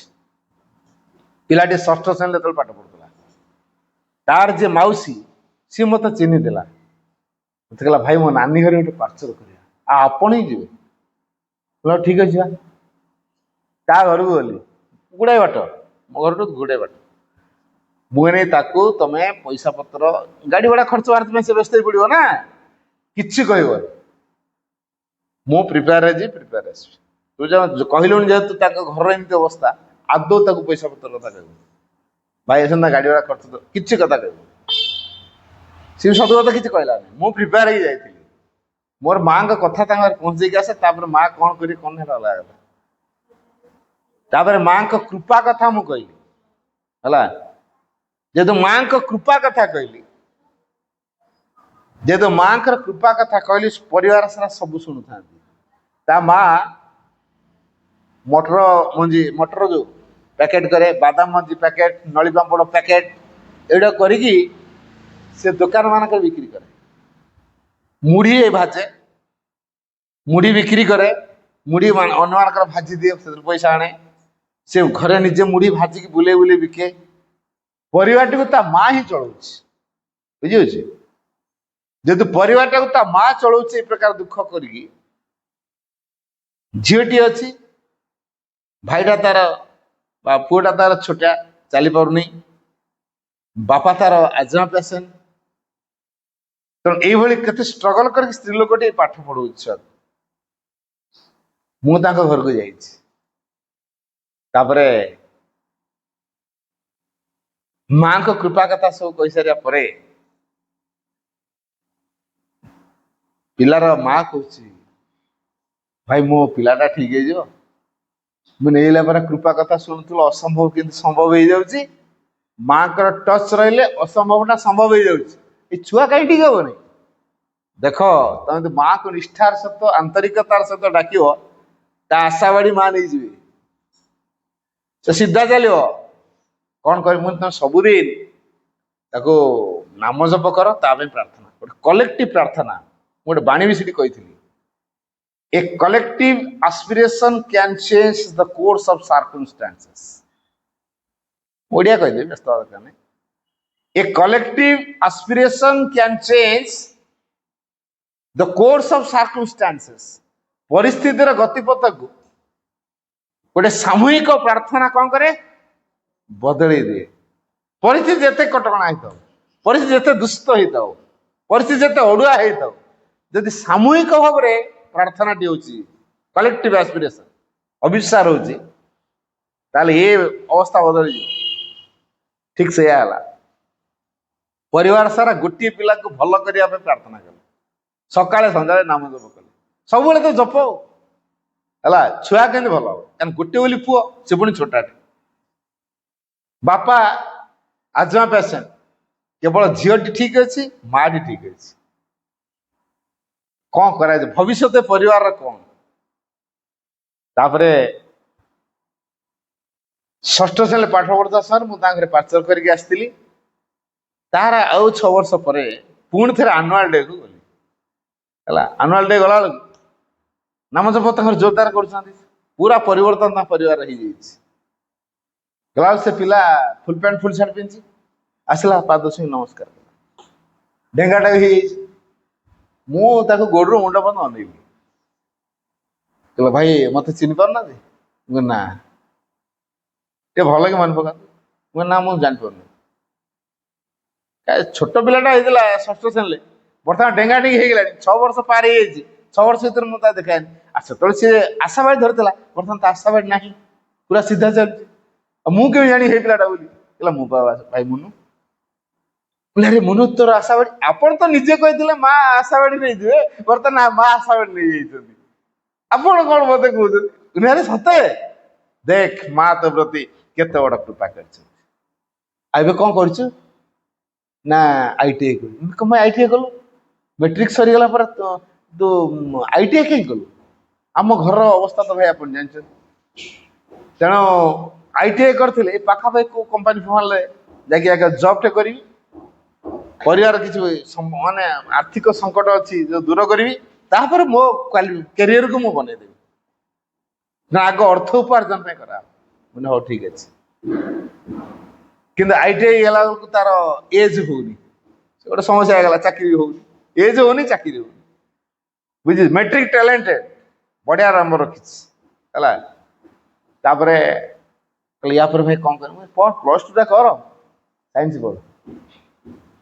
ସାଇନ୍ସ କଲା, ଶିକ୍ଷା ସହାୟକ ବାହାରିଲା, ତାର ରେସିଡେନ୍ସିଆଲ ପ୍ରୋବ୍ଲେମ ହେଲା, সেটা হলানি ক্লরিকাল বাহারা যেহেতু টাইপ কম্পুটর টাইপ শিখিনি সেটা ক্যানসেল হয়ে গলা তারপরে পিওন পোস্ট বাহারা ये पिओन ले पकेला क्या पिओन से अंडर मैट्रिक रखी এটা যেহেতু প্লস টু করে সারানি তেমন আর পিওন হউনি ହେଇଥାନ୍ତା ଯୋଉମାନେ ଅଣ୍ଡର ମେଟ୍ରିକ କ୍ଲାସ ସେମାନେ ଲାଞ୍ଚ ଫାଞ୍ଚ ଦେଇକି ରାଜନୀତିର ଲୋକକୁ ଧରିକି ଟେକିଂ ବେକିଂ ଯୋଉ କୁହାଯାଉଛି ତା ଧରିକି ସେ ତାର ପୋଷ୍ଟ କ୍ୟାପଚର କରି ନିଆଯାଉଛି ତେଣୁ ୟାର ଟ୍ୟାଲେଣ୍ଟ ଫିଲ୍ମ ସୁଦ୍ଧା ଆକୁ ଦଉନାହାନ୍ତି ଆଉ ମତେ ସେଠୁ ମୁଁ କହିଲା ଭାଇ ଆପଣ ନମ୍ବର ଦେଇଥିଲା ମଝିରେ ମଝିରେ ଯୋଗାଯୋଗ କରିବି ମୋ ନମ୍ବର ଦେଇଛି କହିଲା ଭାଇ କୋଉ ଚାକିରିରେ ଲାଞ୍ଚ ନାହିଁ କଣ ହେଲା ତୁ ଏମିତି କଣ କ୍ୱେଶ୍ଚନ କଲୁଣି କହିଲା ମୁଁ ଯୋଉଠି ଗଉଛି ମତେ ଲାଞ୍ଚ ମାଗୁଛନ୍ତି ଆମ ଘର ଅବସ୍ଥା ତ ଜାଣିଛନ୍ତି ମୁଁ କୋଉଠି ଲାଞ୍ଚ ଦେଇପାରିବିନି ତେଣୁ ମୋର ଚାକିରି ହେଇପାରିବ ର ତୁ ପଢି ଚାଲ +3 କର +3 କଲା +3 କଲା ପରେ ଯୋଉଠି ଯାଉଛି ଲାଞ୍ଚ ରିଟିନ ବଜେଇବ ଭାଇବାରେ କାଟିଦେବେ ରିଟିନ ବାଜିବ ସବୁ ଜାଗାରେ ରିଟିନ ବାଜିବ ଭାଇବା କଟିବ ସବୁ ଜାଗାରେ କାରଣ ଭାଇବାରେ ଏଇଟା ବେପାରଟା ଅଛି ଖେଳ ଦେଇପାରିବୁନି କାଟିଦେବେ ଏମିତି ହେଲା ସେଥିପାଇଁ ମତେ ପଚାରୁଛି ଭାଇ କୋଉ ଚାକିରିରେ ଲାଞ୍ଚ ନାହିଁ ଗୋଟେ ସେଣ୍ଟ୍ରାଲ ଗଭର୍ଣ୍ଣମେଣ୍ଟ ଜବ୍ ସବୁ ବାହାରୁଛି ଆଇଏଏସ୍ ଓଏସ୍ ସବୁ ବାହାରୁଛି ଆଜିକାଲି ତ ଆଇଏଏସ୍ ଓଏସ୍ ଲାଞ୍ଚ ଦେଲେ ତଥାପି ଯାହା ହଉ ତୁ ଏବେ ଓଏସ୍ ବାହାରିଛି ପେପର ବାହାରିଥିଲା ମୁଁ ଦେଖି ତୁ ଦଉନୁ ତାର ସେଠୁ ଓଏସ୍ ପରୀକ୍ଷା ଦେଲା ଓଏସ୍ ପରୀକ୍ଷା ଦେଲା ମେନ୍ ବଜେଇ ଦେଲା ତାପରେ ସେକେଣ୍ଡ ପାର୍ଟ ମଧ୍ୟ ବଜେଇ ଦେଲା ପୁରା ପର୍ସନାଲିଟି ଟେଷ୍ଟ ସେଟା ବଜେଇ ଦେଲା ତାପରେ ତାକୁ ମିଳିଛି ଆଡିସନାଲ ତହସିଲଦାର ପୋଷ୍ଟ ମୁଁ ଗୋଟେ ପ୍ରୋଗ୍ରାମକୁ ଯାଇଥିଲି ରେଢାଖୋଲ ପଟେ ମୁଁ ସେଠି ଜଗିଛି ବସ୍ ଆସିବ କି କଣ ଆସିବ କାହା ସହିତ ଆସିବ ଇଏ ତାର ସେପଟରେ ପୋଷ୍ଟିଂ ପାଇଛି ଆସିଲା ବୋଲେରୋରେ ଅଫିସ ଗାଡିରେ ମୋର ଗୋଟେ ବଉଳ ଗଛର ପିଣ୍ଡିଟା ପଡିଛି ମୁଁ ସେଠି ବସିଛି ଗାଡି ଆସିବ ରାସ୍ତାରୁ ବହୁତ ଦୂରରେ ପିଣ୍ଡିଟା ପଡିଛି କେତେ ଖରାରେ ଛିଡା ହେବି ଗୋଟେ ଗାଡି ଆସିଲେ ସିଏ ମତେ ଦେଖିଦେଇକି ରାସ୍ତାରୁ ଗାଡି ନେଇକି ସେ ଗଛ ପାଖା ଲାଗେ ଏଇଟା କଣ ଛିଡା ଗାଡିଟା କଣ ମୋ ପାଖ କଣ ଆଣିଛି ରାସ୍ତାଟା ଛାଡେ ଲୋକଟା ଜାଣିପାରୁନି ନା କଣ ଉଦ୍ଦେଶ୍ୟ ତାର ଅଲଗା ତାପରେ ସିଧା ମୋ ଗୋଡ ପାଖରେ ଗାଡିକୁ ଲଗେଇଲା ଗାଡି ଭିତରୁ ବାହାରି ହେଲା ପାଦ ଛୁଇଁ ପ୍ରଣାମ କଲା ଟିପଟପ୍ ହେଇଯାଇଛି ପୁରା ପିଲା ହିରୋ ଭଳିଆ ହେଇଯାଇଛି ଡେଗାଣିକି ହେଇଯାଇଛି ମୋଟକାଟିଆ ହେଇଯାଇଛି ମୁଁ ବେଲକା କିଏ କଣ ମୋ ପାଦ ଛୁଇଁ ନମସ୍କାର କଲା କହିଲା ଭାଇ ମତେ ଚିହ୍ନି ପାରୁଛନ୍ତି ନା ଆପଣ ତ ସବୁବେଳେ ଏଇ ମିଷ୍ଟେକଟା ହେଲା ଆଉ କଣ ମିଷ୍ଟେକ ହେଲା ଆପଣ ମତେ ଜମା ଚିହ୍ନି ପାଇଲେନି ଯେତେବେଳେ ଦେଖିଲେ ମାନେ କହୁନ କିଏ କହିଲା ମୁଁ ବା ମୁନୁ ଆରେ ମୁନୁ ତୁ କଣ ଏମିତି ଗାଡିରେ ବୁଲିଲୁଣି କହିଲା ଭାଇ ମୁଁ ବର୍ତ୍ତମାନ ଆଡିସନାଲ ତହସିଲଦାର ହେଇଛି ନା ମା ତତେ ତହସିଲଦାର କରିବାକୁ ଚାହୁଁଛନ୍ତି ଓଏସ୍ ଅଫିସର କରିବାକୁ ଚାହୁଁଛନ୍ତି ତୁ କହୁଛୁ ମୁଁ କିରାନୀ ହେବି ମୁଁ ପିଅନ ହେବି ସବୁବେଳେ ମାଙ୍କ ଇଚ୍ଛାଟା ପୂରଣ ହବ ନା ତୋ ଇଚ୍ଛା ହବ ଏବେ ଚିନ୍ତା କରିପାରୁଛୁ ତ ତୁ ଯୋଉ ମତେ ପଚାରୁ ଭାଇ କୋଉ ଚାକିରିରେ ଲାଞ୍ଚ ନାହିଁ ମୁଁ କହିଥିଲି ତୋତେ ଓଏସ୍ ପରୀକ୍ଷା ଦେ ଆପଣ ତ କହିଥିଲେ ମୁଁ ଓଏସ୍ ପରୀକ୍ଷା ଦେଇଥିଲି ଆପଣ କହିଥିଲେ ମୁଁ ଓଏସ୍ ପରୀକ୍ଷା ଦେଇଥିଲି ବର୍ତ୍ତମାନ ଆଡିସନାଲ ତହସିଲଦାର ହେଇକି ଚାଲିଛି ବର୍ତ୍ତମାନ ପ୍ରୋବେସନ ପିରିୟଡ ମୋର ଚାଲିଛି ମୁଁ ବର୍ତ୍ତମାନ ପ୍ରୋବେସନରେ ଅଛି ଆଉ ଦେଖିଲା ଦେଖା ସାକ୍ଷାତ ସିନା ହେଇନି ଫୋନରେ ବା କଥା ହଉଛେ ଫୋନରେ କଥା ହଉଛୁ ଫିଜିକାଲି ଦେଖା ସାକ୍ଷାତ ନାହିଁ ତେଣୁ ମୁଁ ଚିହ୍ନି ପାରୁନି ତେଣୁ ମୁଁ କହିଲି ଦେଖ ସବୁବେଳେ ମାଙ୍କର ଇଚ୍ଛା କାର୍ଯ୍ୟକାରୀ ହୁଏ ତେଣୁ ମା ସଂସାରକୁ ଆମକୁ ଯୋଉ ପଠେଇଛନ୍ତି କାହା ଦ୍ୱାରା କୋଉ କାମ ହବ ସିଏ ଡିସାଇଡ କରିଛନ୍ତି ତେଣୁ ଆମର କାମ ହେଲା ଆମ ଅନ୍ତର ଭିତରକୁ ଦେଖିବା ଅନ୍ତର ଭିତର ଭଗବାନଙ୍କ ସହିତ ସମ୍ପର୍କ ଯୋଡ଼ିବା ତାହେଲେ ଆମ ଭିତର ସମ୍ଭାବନାଟା ଫୁଟିବ এই সম্ভাবনা ফুটেবারে যে সাহায্য করে সে হচ্ছে শিক্ষা ভিতরে অন্তর্নিহিত ভাবে যে মহত্তম সম্ভাবনাটি ଅଛି ତାକୁ যে ବାହାରକୁ ଆଣେ ମହତ୍ତମ ଉଦ୍ଦେଶ୍ୟରେ ବ୍ୟବହାର କରିବା ସାହାଯ୍ୟ କରେ ତା ନାଁ ହଉଛି ଶିକ୍ଷା ବୁଝିପାରୁଛ ତାହେଲେ ଆଜି ସଂସାରରେ ତ ଏତେ ସ୍କୁଲ କଲେଜ ପ୍ରାଇଭେଟ ସବୁ ସ୍କୁଲ ସବୁ ଖୋଲିଲେଣି କୋଚିଂ ସେଣ୍ଟର ସବୁ ଖୋଲିଲେଣି ତାପରେ କଣ ଲୋକଙ୍କର ଜ୍ଞାନର ଅଭାବ ସେ କରପସନ କରୁଛନ୍ତି ଚୋରି ଡକାୟତ ମାର ଧର ପଇସା ପାଇଁ କୁହ ବର୍ତ୍ତମାନ ଶିକ୍ଷିତଙ୍କ ସଂଖ୍ୟା ଅଭାବ କି କୋଉ ପରିବାର ମୂର୍ଖ ଅଛନ୍ତି ମତେ କୁହ ଅଛନ୍ତି କ୍ରାଇମ ହଉଛି ନା ନାଇଁ କ୍ରାଇମ ମିଛୁଆ ଠକାମି ଗୁଣ୍ଡାଗିରି ମାରଧର ଅସତ ଅନ୍ୟାୟ ଗୁଣ୍ଡା ଏଟା ହଉଛି ନା ନାଇଁ? ତାହେଲେ ଯଦି ସମସ୍ତେ ଶିକ୍ଷିତ ତାହେଲେ ଏଇଟା କଲେ କେମିତି? ଚୋରି ଡକାୟତି ମିଛ ଠକ ଅସତ କେମିତି କଲେ? ଜ୍ଞାନଟା କୁଆଡେ ପଳେଇଲା? ତେଣୁ ଏଇ ଯୋଉ ଏଜୁକେସନାଲ କ୍ୱାଲିଫିକେସନ ବର୍ତ୍ତମାନ ଚିରାଚରିତ ଢାଞ୍ଚାର ଯୋଉ ଶିକ୍ଷାନୀତି ଆମ ଭିତରେ ଯଥାର୍ଥ ଜ୍ଞାନକୁ ତିଆରି କରିପାରୁନି, କେବଳ ଗୋଟେ ବ୍ୟବହାରିକ ଜ୍ଞାନକୁ ସେ ତିଆରି କରୁଛି। ଆଉ ଏ ବ୍ୟବହାରିକ ଜ୍ଞାନ ପାଇଁ ସମସ୍ତେ ବ୍ୟସ୍ତ, ସମସ୍ତେ ବ୍ୟସ୍ତ, ସମସ୍ତେ ବ୍ୟସ୍ତ। ବ୍ୟବହାରିକ ଜ୍ଞାନ ପାଇଁ, ଯଥାର୍ଥ ଜ୍ଞାନ ପାଇଁ କେହି ବ୍ୟସ୍ତ ନୁହଁ। ଯଥାର୍ଥ ଜ୍ଞାନଟା କୋଉଠି ଅଛି? କାଲି କହିଥିଲି ହୃଦୟରେ, ବ୍ରେନରେ ନାହିଁ। ଆଜିକାଲି ସବୁ କୋଉଟାକୁ ଏକ୍ସରସାଇଜଟା କରାହଉଛି? ବ୍ରେନ୍ ନା ହାର୍ଟ? ବ୍ରେନ୍। ଟ୍ୟାଲେଣ୍ଟେଡ ହବୁ, ଫଟାଫଟ ଉତ୍ତର ଦେବୁ, 200 କ୍ୱେଶ୍ଚନରୁ 180 190 ବଜେଇବୁ, କାମ 5-10ଟା ଗୋଳମାଳ ହବ। ବୁଝିହଉଛି? ଏଇ ପ୍ରକାର ବର୍ତ୍ତମାନ ଚାଲିଲା, କାରଣ ଏଇଟା ଇନଫର୍ମେଟିକାଲ ନଲେଜ। ଏଇ ନଲେଜଟା କି ଜ୍ଞାନ? ଇନଫର୍ମେଟିକ ନଲେଜ। ବୁଝିହେଲା? ଏଇଟା ଯଥାର୍ଥ ଜ୍ଞାନ ନୁହେଁ। କିନ୍ତୁ ଏଇ ମାଙ୍କୁ ଧରିଥିଲେ ଅସମ୍ଭବ କିନ୍ତୁ ସମ୍ଭବ ହୁଏ। ମୁଁ ତାର ଗୋଟେ ଲିଭିଂ ଏକ୍ସାମ୍ପଲ ଦେବି। ମୁଁ ଗୋଟେ ସ୍କୁଲକୁ ଆନୁଆଲ ଫଙ୍କସନରେ ଯାଇଥିଲି, ହେଲା। ଆନୁଆଲ ଫଙ୍କସନରେ ଗେଷ୍ଟ ହେଇକି ଯେହେତୁ ଯାଇଛି, ତେଣୁ ତାଙ୍କର ଷ୍ଟେଜ ଡେକୋରମଟା ଯେମିତି ଆମକୁ ସେଇ ଅନୁସାରେ ଯିବାକୁ ପଡେ। ସ୍ପିଚ କାର୍ଯ୍ୟକ୍ରମ ହବ, ତାପରେ ସାର୍ଟିଫିକେଟ ଦିଆଯିବ, ଟ୍ରଫି ଦିଆଯିବ, ଯାହା ପ୍ରାଇଜ ସବୁ ରଖିଥାଏ ତାଙ୍କ ସବୁ ରଖିଥାନ୍ତି। ଦିଆ ସରିଲା ପରେ କଲଚରାଲ ପ୍ରୋଗ୍ରାମ ହବ, ନାଚ। ତେଣୁ ସବୁ ବଣ୍ଟା ସରିଲା ପରେ ଷ୍ଟେଜରେ ନାଚ ହବ। ତେଣୁ ଆମକୁ ଷ୍ଟେଜ ତଳେ ସାମ୍ନାରେ ସବୁ ଚେୟାର ଦେଇଦେଲେ, ଆମେ ବସିକି ନାଚ ଦେଖିଲୁ। ବଢିଆ ବଢିଆ ନାଚ ସବୁ ଚୟନ କରିଥାନ୍ତି। ଗୋଟିଏ ଟିମ୍ ଅଛନ୍ତି ଝିଅ ଗୁଡ଼ିକ ଏକଦମ ଟପ୍ ମୋଷ୍ଟ ନାଚ ନାଚୁଥାନ୍ତି। ଟପ୍ କୋଉଠୁ ନାଚ ଶିଖିଲେ? ଏଇଟା ଏ ହିରୋଇନ ମାନେ ଏମିତି ନାଚିପାରିବେ? ଫିଲ୍ମ ହିରୋଇନ କେବେ କାଢିଦେବେ ଯୋଉ ପ୍ରକାର ନାଚୁଛନ୍ତି। ତାପରେ ମତେ ଆସିକି ଡାକୁଛନ୍ତି, ଭାଇ ଏବେ ଖାଇବେ? ରୁଆ ନାଚ କେତେ ସମୟ ସରିବ କି? କହିଲା ଆଉ 2ଟା ଆଇଟମ ଅଛି, ଆମର ସରିଯାଉ, 10ଟା ସୁଦ୍ଧା ସରିଯିବ। ମୋର ତ ଖାଇବା ଟାଇମଟା ସେଇଆ, 9:30 ଭିତରେ ମୁଁ ଖାଏ, ତେଣୁ ବ୍ୟସ୍ତ ହବା ଦରକାର, ସରିଯାଉ। ତେଣୁ ନାଚ ସରିଲା, ତାପରେ ଆମେ ଖାଇବାକୁ ଗଲୁ। ଖାଇଗଲା ପରେ ଯୋଉ ଟିମଟି ବଢିଆ ନାଚୁଥିଲେ ସେ ବି ଖାଇନାହାନ୍ତି।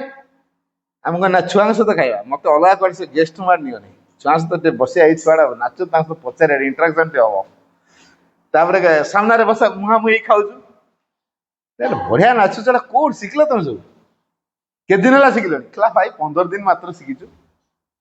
ଆଗରୁ 15 ଦିନ ଏତେ ବଢିଆ ନାଚୁଛ? ହଁ। କେମିତି? ନା ମୋବାଇଲରେ ନାଚ ଦେଖି ଦେଖା ଶିଖୁଛୁ, ହେଲା। ତା ଭିତରେ ଯୋଉଟା ଭଲ ନାଚନ୍ତି ସେ ଅନ୍ୟମାନଙ୍କୁ ଶିଖଉଛି। ତାର ନାଚ ମାଷ୍ଟର ମାତ୍ର 8 ଦିନ ଖଣ୍ଡେ ଆସିଛି, କିନ୍ତୁ ଏମାନେ ପିଲା ତାଙ୍କର ମୋବାଇଲରେ ଟିଭି ଦେହରେ ଲଗେଇ ଦଉଛନ୍ତି, ବଡ ସ୍କ୍ରିନ୍ ଭଳିଆ ଦେଖା ହଉଛି, ସେ କରିକି ତାଙ୍କର ଟେକ୍ନିକାଲି ଶିଖୁଛନ୍ତି। ବଢିଆ, ତମେ ତ ଭଲ ଜାଣିଛ। ଏଇ ଛୁଆଟା ତ ବଢିଆ ନାଚୁଥିଲା। ଆଉ ତୁ ଝିଅ କୋଉଠୁ ନାଚ ଶିଖିଲେ? କହିଲା ଆମେ ପା ନାଚ ପରିବାରରୁ ଜନ୍ମ ହେଇଛୁ। ମାନେ ମୋ ବାପା ଅପେରାରେ କାମ କରନ୍ତି, ମୋ ମା ଅପେରାରେ କାମ କରନ୍ତି। ନା, ଅପେରା କଣ କାମ କରନ୍ତି? ମୋ ବାପା ମା ଡୁଏଟ ଦିଅନ୍ତି, ନାଚ। ଯେହେତୁ କଳାଟା ଅଛି, ନାଚ କଳାଟା ବାପାର ଅଛି, ମାର ଅଛି, ଅପେରାରେ କାମ କରୁଛନ୍ତି। ଦି ଯାକ ଡିଭୋଟି, ତା ମା ବି ଡିଭୋଟି, ବାପା ବି ଡିଭୋଟି। ବାହା ହେଲା ପରେ ଡିଭୋଟି ହେଇନାହାନ୍ତି। ବାହାଘର ପୂର୍ବରୁ ତା ମା, ତାଙ୍କ ଘର ସେ ଜଗତସିଂହପୁର ପଟେ ତାଙ୍କର ପାର୍ଚର ହୁଏ, ଅପେରା ମିଶି। ଇଏ ତାଙ୍କର ବାଲେଶ୍ୱର ପଟେ ପୁଅ ଘର, ତାଙ୍କର ବି ପାର୍ଚର ହୁଏ, ସିଏ ବି ମା ସବୁ ଜାଣିଛି। ତେଣୁ ଯେହେତୁ ଉଭୟ ମାଙ୍କୁ ଜାଣିଛନ୍ତି ପାର୍ଚର କରନ୍ତି, ତାଙ୍କ 2 ଜଣ ବସିକି ଅପେରା ହେଇଥିଲେ ମଧ୍ୟ ସେ ଯୋଉଠି ଥାନ୍ତି ପାର୍ଚର କରନ୍ତି, ହେଲା।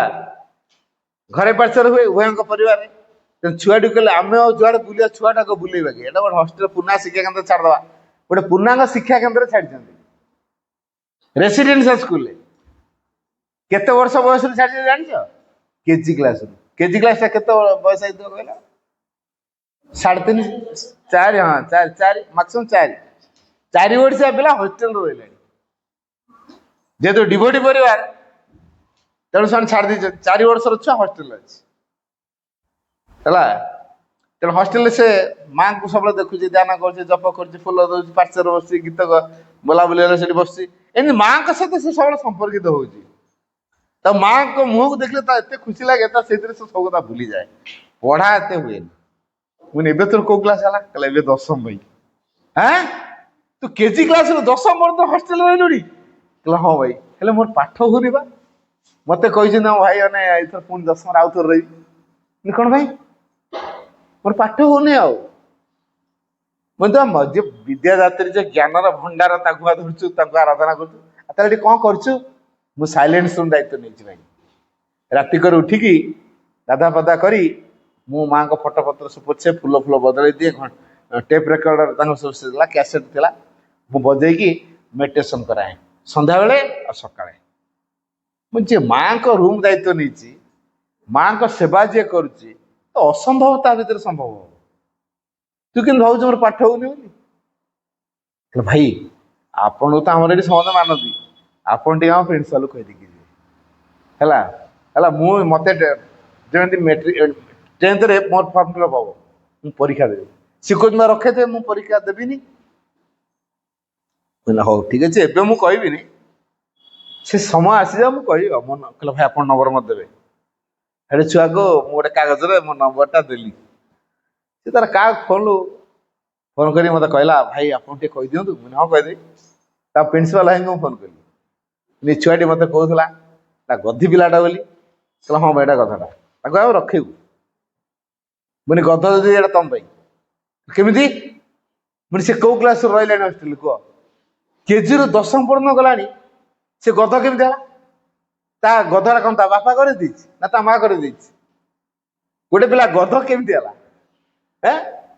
ତା ବାପା ମା ତ ଅପେରା ରହିଲେ, ସେ ହଷ୍ଟେଲରେ ଛାଡ଼ିଲେ। ବର୍ତ୍ତମାନ ହଷ୍ଟେଲ ଇଭିନ୍ ଛୁଟି ଦିନରେ ମଧ୍ୟ ସେ ଘରକୁ ଯାଉନି। କାଁ ବା କେତେବେଳେ ବାପା ମା ଘରକୁ ଆସିଥାନ୍ତି ଯାଏ, ନହେଲେ ଯାଏନି। ତେଣୁ ସବୁବେଳେ ସେ ହଷ୍ଟେଲରେ ଯେ ରହୁଛି, ତେଣୁ ହଷ୍ଟେଲ ଟିଚର ମାନେ ତାକୁ ଗାଇଡ କରୁନାହାନ୍ତି। ତାହେଲେ ଆଜି ଯଦି ତାର ଡାଉନ ହେଇଛି ତା ହଷ୍ଟେଲ ଟିଚର ମାନଙ୍କ ପାଇଁ।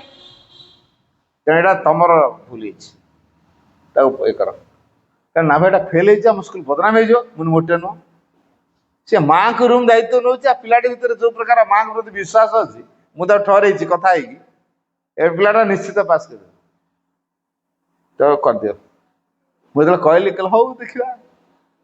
ମୋ କଥାରେ ତାର ଫର୍ମ ଫିଲଅପ୍ କରାଗଲା। ଫର୍ମ ଫିଲଅପ୍ ସମୟରେ ସେ ସମୁଦାୟ 66 ମାର୍କ ରଖିଥିଲା। ମେଟ୍ରିକରେ କେତେ ରଖିଥିଲା? ସବୁ ବିଷୟ ମିଶେଇକି କେତେ? 66। କୋଉଠିରେ 8, କୋଉଠିରେ 7, କୋଉଠିରେ 5, କୋଉଠିରେ 11, 10, ଏଇଭଳିଆ ମାର୍କ ସମୁଦାୟ 66। ବୁଝିହଉଛି? 66 ମାର୍କ ରଖା ହେଇଥିଲା। କୌଣସି ତାଙ୍କର ଟିଚର ମାନେ ରାଜି ନୁହନ୍ତି ଏଟାକୁ ଫର୍ମ ଫିଲଅପ୍ କରିବା ପାଇଁ। ଯେହେତୁ ମୁଁ କହିଦେଇଛି, ଗୋଟେ ରିକ୍ୱେଷ୍ଟରେ କରିଦେଇଛନ୍ତି ଆଉ। ଯେମିତି ତାକୁ ଫର୍ମ ଫିଲଅପ୍ ହେଇଗଲା, ସେତେବେଳେ ଆଗରୁ ଫର୍ମ ଫିଲଅପ୍। ତାପରେ ମତେ କହିଲା ଭାଇ ମୁଁ କଣ କରିବି? ମୁଁ ତ ଆଶ୍ରମକୁ ଚିଠିଲେ କିଛି ପ୍ରଣାମୀ ପଠା, 20, 30, 50 ଯାହା ପଠଉଛି ପଠା। ଗୋଟେ ବ୍ଲେସିଂସ ଆସିବ, ଯୋଉଥିରେ ଉଦ୍ଦେଶ୍ୟ ଥିବ କଣ? ପରୀକ୍ଷା। ହେଲେ ଚିଠିରେ ମା ମୁଁ ଏ ବର୍ଷ ମେଟ୍ରିକ ପରୀକ୍ଷା ଦେବାକୁ ଯାଉଛି, ତେଣୁ ତମର ଆଶୀର୍ବାଦ ମୁଁ ଚାହୁଁଛି, ତମର ଆଶୀର୍ବାଦ ମତେ ଦିଅ। ମୁଁ ପ୍ରଣାମୀ ଏତିକି ପଠେଇଲି, ମତେ ଆଶୀର୍ବାଦ ଦିଅ। ସେ 50 ଟଙ୍କା ଏମଓ କରିଥିଲା ହେଲା, ପଣ୍ଡିଚେରୀକି। ମୁଁ ଠିକଣା ମତେ ପଚାରିଥିଲା, ମୁଁ ଠିକଣା ବତେଇ ଦେଇଛି। 50 ଟଙ୍କା ପଠେଇଥିଲା। ତା ଆଡ୍ରେସରେ, ସେ ସ୍କୁଲ ଆଡ୍ରେସରେ ବ୍ଲେସିଂସ ଆସିଛି। ସ୍କୁଲର କୌଣସି ପିଲାଙ୍କ ନାଁରେ ଚିଠି ଆସିନି, ଏ ପିଲାଟି ନାଁରେ ଚିଠି ଆସିଛି। ତେଣୁ କୁଲୁରୁଥିବ ନା ନାହିଁ ସେ କୁହ? ଖୁସି। ଯାହା ମୋ ନାଁରେ ଆଶ୍ରମରୁ ଚିଠି ଆସିଛି। ସାରେ ୟା ନାଁରେ କଣ ଆଶ୍ରମରୁ ଚିଠି ଆଇଲାଣି? ଆମେ କୋଉ ଟିଚର ଏତେ ଅଛୁ, କୋଉ ଅପା ଭାଇଙ୍କ ନାଁରେ ଚିଠି ଆସୁନି, ଇଏ ଛୁଆଟା ନାଁରେ ଚିଠି ଆଇଲାଣି। କିଛି ଗୋଟେ କରିସ୍ମା ହବ ଜଣାଗଲାଣି। ସବୁ ଟିଚର ମାନଙ୍କ ଭିତରେ ଧାରଣା କିଛି ଗୋଟେ କରିସ୍ମା ହବ, ଏଠି ମ୍ୟାଜିକ କିଛି ଗୋଟେ ହବ ହେଲା। ଦେଖାଯାଉ କଣ ହଉଛି। ଯେମିତି ବ୍ଲେସିଂସ ଆସିଗଲା, ମତେ ଫୋନ କଲା ଆଉ କହିଲା ଭାଇ ମୋର ବ୍ଲେସିଂସ ଆସିଛି, କଣ କରିବି? ମୁଁ ତା ଭିତରେ ଗୋଟେ ଲଫାଫା ଭଳିଆ ଗୋଟେ ଛୋଟିଆ ଖୋଳଟେ ଅଛି, ତା ଭିତରେ ଗୋଟେ ଫୁଲଟେ ଅଛି। ସେଇଟା ତୁ ଖୋଲିବୁନି, ସେମିତି ଲଫାଫା ଭଳିଆ ଯୋଉ ଅଛି ଏଟା ଥାଉ। ତୁ ତାକୁ ପରୀକ୍ଷା ହଲକୁ ନେଇକି ଯିବୁ। ଆଉ ପରୀକ୍ଷା ହେଲେ ଯେତେବେଳେ ପାଠ ମନେ ନ ପଡିବ, ତୁ ସେ ବ୍ଲେସିଂସ ମୁଣ୍ଡରେ ଲଗେଇବୁ, ବସିକି ମା ମା ମା ମା ମା ମା ଜପିବୁ। ମା ମା ମା ମା ମା ମା ଜପିଲେ ତାର ମା ଯାହା କରିବା କଥା କରିବେ ଆଉ। ଏଟା ଗଧି ପିଲାଟା ନାଚୁଛି ସିନା ଭଲ, କିନ୍ତୁ ଗଧି ପିଲା। ପରୀକ୍ଷା କ୍ୱେଶ୍ଚନ ଦେଇଦେଲେ, ଖାତା ପତ୍ର ଦେଇଦେଲେ, ତାପରେ କହିଲେ ଲେଖ, ନିଜ ରୋଲ ନମ୍ବର ସବୁ ନିଅ, ଲେଖ, କୋଡ ଲେଖ, ସେଣ୍ଟର କୋଡ ଲେଖ, ଏସବୁ ବତେଇଦେଲେ ସାର୍ ମାନେ। ତାପରେ ପ୍ରଶ୍ନ ଯେତେବେଳେ ପଢି ଦେଇଛି, ପ୍ରଶ୍ନଟା କଣ କରିବାକୁ କୁହାଯାଇଛି ସେ ବୁଝିପାରୁନି, ପ୍ରଶ୍ନ ବୁଝିପାରୁନି, ତେଣୁ ଉତ୍ତର କଣ ଲେଖିଥିବ ଟିକେ ଅନୁମାନ କର। ଯଦି ପଚରା ହେଇଥିବ ତମ ଘର କୋଉଠି, ସେ କହିବ ମୋ ବାପା ନା ଏଇଆ। ବୁଝିପାରୁଛି? ତମ ଘର କୋଉଠି? ନା ମୋ ବାପା ନା ମୋ, ତମେ କଣ କର? ନା ମୋ ମା ରୋଷେଇ କରନ୍ତି। ଏଇ ପ୍ରକାର ଓଲଟା ପାଲଟା ସବୁ ସେ ବୁଝେ। ବୁଝିହଉଛି? ତେଣୁ ପ୍ରଶ୍ନ ଠିକରେ ବୁଝିପାରେନି, ତେଣୁ ଓଲଟା ପାଲଟା ଉତ୍ତର ଲେଖେ, ତେଣୁ ସବୁବେଳେ ନମ୍ବର କମ। ବର୍ତ୍ତମାନ ପରିସ୍ଥିତି ସେଇଆ ହେଇଛି। ତାକୁ ମୁଁ କିନ୍ତୁ ଯୋଉ କହିଥିଲି ମତେ ତାର ମନେ ପକେଇଲା। ଭାଇ କହିଥିଲେ ପାଠ ଯେତେବେଳେ ମନେ ନ ପଡିବ ବସିକି ନାମ ଜପ କରିବୁ। କହିଥିଲି ତାକୁ, ସେ ବେସିଂ ସେ ମୁଣ୍ଡରେ ଲଗେଇବ, ନାମ ଜପ କରିବ। ଆଉ ସେ ଖାତା ପତ୍ର ସବୁ ଥୋଇଦେଲା, ବସିଗଲା। ଅଧଘଣ୍ଟେ ମା ମା ମା ମା ମା ମା ମା ମା ମା ମା ମା ମା ମା ମା ଜପିଲା। ଜପି ସାରିବା ପରେ ଭିତରୁ ଗୋଟେ କଣ ଆଇଲା, ଲେଖିବା। ଲେଖିଲା ଆଉ 2.5 ଘଣ୍ଟିଆ ସିଟିଂ, ଅଧଘଣ୍ଟେ ପଳେଇଲା ଜପରେ, ବାକି 2 ଘଣ୍ଟା ସାରା ଲେଖିଛି, ସବୁ ଉତ୍ତର ସେ ଦେଇଛି। ତାର ଯୋଉ ଭାଇ ଯାଇଥିଲେ ଚୁଗୁଲି କରିକି ପଚାରିଲେ, ଆଜି କଣ ଲେଖିଥିଲ? ଲେଖିଛି। ଆଉ କଣ ଲେଖିଛୁ? ଲେଖିଛି ତ, ଆଉ ପାସ୍ କରିବି। ମୁଁ ଲେଖିଛି, ପାସ୍ କରିବି। ହେଲା, କଣ ଲେଖିଛି ଭାଇ ମତେ ପଚାରନ୍ତୁନି, ମୁଁ ତ ଲେଖିଛି, ମୁଁ ପାସ୍ କରିବି। ପାସ୍ କରିବୁ? କହିଲା ହଁ। କେମିତି? ମୁଁ ସବୁ ଉତ୍ତର ଦେଇଛି। ଭାରି କନଫିଡେଣ୍ଟଲି ସେ କହୁଛି ମୁଁ ସବୁ ଉତ୍ତର ଦେଇଛି, ମୁଁ ପାସ୍ କରିବି। ହେଲା, ସେ ଉତ୍ତର ଛାଡିନି, ଭାରି ବୋଲ୍ଡଲି କନଫିଡେଣ୍ଟଲି ସେ କହୁଛି ମୁଁ ସବୁ ଉତ୍ତର ଦେଇଛି, ମୁଁ ପାସ୍ କରିବି। ସବୁଦିନ ତାର ଏଇ ପରିସ୍ଥିତି ହେଲା। ଆଗ ଯୋଉ ଜପରେ, ତାପରେ ଲେଖାରେ। ରେଜଲ୍ଟ ଯେତେବେଳେ ବାହାରିଲା, ସେ ଝିଅ ପାଇଛି ସେକେଣ୍ଡ ଡିଭିଜନ। Second division. ଆଜିକାଲି ସବୁ ଗ୍ରେଡ ହେଇଗଲାଣି, ଯେତେବେଳେ ଗ୍ରେଡ ନଥିଲା, ଡିଭିଜନ ଥିଲା। ସ୍କୁଲ ପୁରା ତାଜୁବ, ସେକେଣ୍ଡ ଡିଭିଜନ ପାଇଲା। ତା ପ୍ରିନ୍ସିପାଲ ମତେ ଫୋନ କରି କହିଲେ ଭାଇ ସତ କଥା ଆପଣଙ୍କୁ କହୁଥିଲି। ମୁଁ କଣ କଥା? ଆମର ସେ ଛୁଆଟା ସେକେଣ୍ଡ ଡିଭିଜନ ପାଇଲା ଭାଇ। ମୁଁ ଏଇଥିରେ ତମେ କହୁଥିଲ ତାକୁ ଫର୍ମ ଫିଲଅପ କରେଇବନି ବୋଲି। ଯୋଉ ପିଲା ମାର ସେବା କରୁଛି, ମା ବା ଚମତ୍କାର କରେଇବେ। ତା ଭିତରେ ମୁଁ ସିମ୍ପ୍ଲିସିଟି ଦେଖିଥିଲି, ଆଉ ମାଙ୍କ ପ୍ରତି ବିଶ୍ୱାସ ବହୁତ ବହୁତ ବଢିଆ ବିଶ୍ୱାସ ତାର, ଏଟା ମୁଁ ଠରେଇଥିଲି। ମୁଁ ସେଇଥିପାଇଁ ଆପଣଙ୍କୁ ରିକ୍ୱେଷ୍ଟ କରିଥିଲି ଯେ ତାର ଫର୍ମ ଫିଲଅପଟା କରେଇ ଦିଅନ୍ତୁ। ମା ଚାହିଁଲେ ସବୁ ସମ୍ଭବ ହେଇଯିବ। ହେଲା, କହିଲେ ସେକେଣ୍ଡ ଡିଭିଜନ ପାଇଛି ପରା। ଆମେ ଆଶ୍ଚର୍ଯ୍ୟ ହଉଛୁ ସମସ୍ତେ। ତା ବାପା ଅପେରାରେ ଯାଇଥିଲା, ତା ଝିଅର ରେଜଲ୍ଟ ଶୁଣିକି ଘରକୁ ଆସିଛି। ମେଟ୍ରିକ ସରିଲା ପରେ ଝିଅ ମଧ୍ୟ ଘରକୁ ଯାଇଛି। ବାପା ତାର ରାଗିକି ତା ପ୍ରିନ୍ସିପାଲକୁ ଫୋନ କଲା, କହିଲା ମୁଁ ଗୋଟେ ଆଦର୍ଶ ସ୍କୁଲ ବୋଲି ଭାବିକି ପୂର୍ଣ୍ଣାଙ୍ଗ ଶିକ୍ଷା କେନ୍ଦ୍ରରେ ମୋ ଛୁଆକୁ ଛାଡ଼ିଲି, ଶେଷରେ କପି ଦିଆ କରିକି ମୋ ଝିଅକୁ ପାସ୍ କରି କ୍ରେଡିଟ ନେଲ। ଏଇ ତ ମୋ ଆଦର୍ଶ। ଫୋନରେ ତା ପ୍ରିନ୍ସିପାଲ ଭାଇକୁ ବାପା ଗାଳି ଦଉଛନ୍ତି। ଝିଅ ଶୁଣିଲା, ବାପା କାହାକୁ ଫୋନ କରିଥିଲ? ନା ତ ପ୍ରିନ୍ସିପାଲ ଭାଇଙ୍କୁ। ତମେ ଜାଣିଛ ଆମର ସବୁ ମତେ ମୁଁ କପି କରିଛି ବୋଲି? ପ୍ରିନ୍ସିପାଲ ଭାଇଙ୍କୁ ଏମିତି କହିଲ? ମୁଁ ତ କପି କରିନି। କାହିଁକି କହିଲ? ଚାଲ ସରି କହିକି ଆସିବ। ଗୋଟିକିଆ ଝିଅ, ଗେହ୍ଲା ଝିଅ, କାନ୍ଦିକି ଉଚ୍ଛନ୍ନ କରିଦେଲା। ବାପା ମୁଣ୍ଡ ଖରାପ, ମା ମୁଣ୍ଡ ଖରାପ, ବାଧ୍ୟ ହେଇକି ଗଲେ।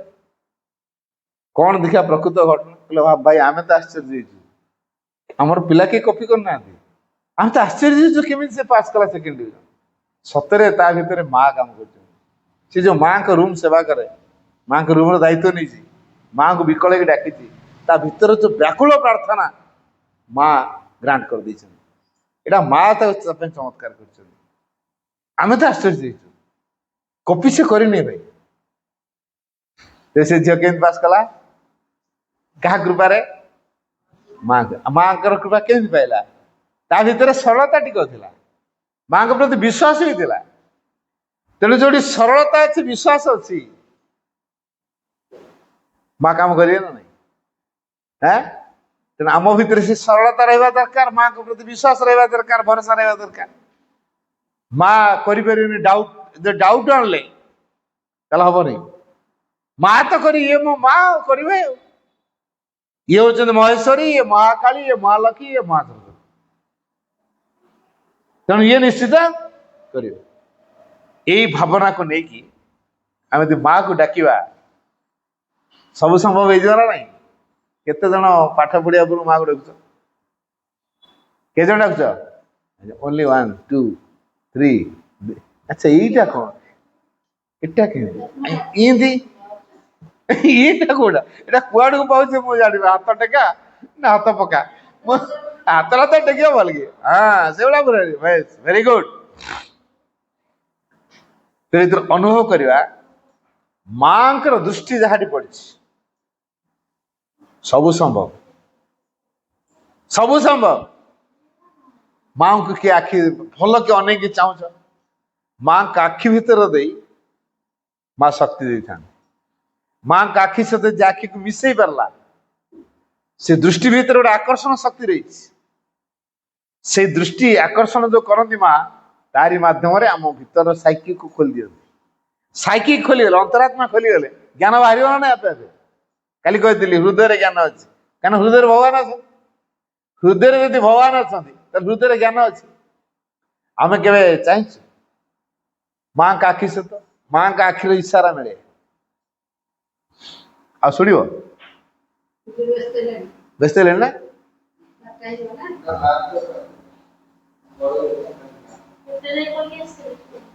केतरा पर्यंत कही हाँ एटा लास्ट कथा मुझे कहीदे शुण। माँ को आखिरे माँ इशारा दिखती मु गप कहूँ मु कौन से गप कथा कहूनी अनुभव कथा कहूँ प्रैक्टिकल कथा कहूँ। माँ को जे निबिड़ भाव अनाऊँगी माँ को जे सब कहीकि जाऊँ इवेन मु मार्केट जीवी माँ मुझे मार्केट आस माँ मो सांग घर जाऊँगी माँ मु ट्यूशन जाऊँगी यही माँ को सब कहीकि सब इवेन पाठ पढ़िया माँ मो स्कूल जाऊँगी पाठ पढ़िया सब कम माँ को कहीकि जीव माँ फोर्स दिखती। गोटे थर जानुरी 6 तारीख डेट भी कही दूसरी जानुरी 6 तारीख गोटे वार्षिकोत्सव अच्छी गले 9टा बेले फ्लैग होस्टिंग करी तेना फास्ट बस मत जावाक पड़े क्या 2टा बस अच्छी काले लेट हो आरंभ घंटे 2 घंटा घंटे 1.5 घंटा आगु पहुंचे कौन असुविधा यह भाई मुझे पूरा भोर फास्ट बस बाहरी फास्ट बसटा 5:15 छाड़े से आम घर ठू 53 किलोमीटर बाट जो जगह 55 किलोमीटर मैक्सिमम स्कूल पढ़ा 55 किलोमीटर बाट तेणु मुझे सका बाहरी पड़ी बाहरी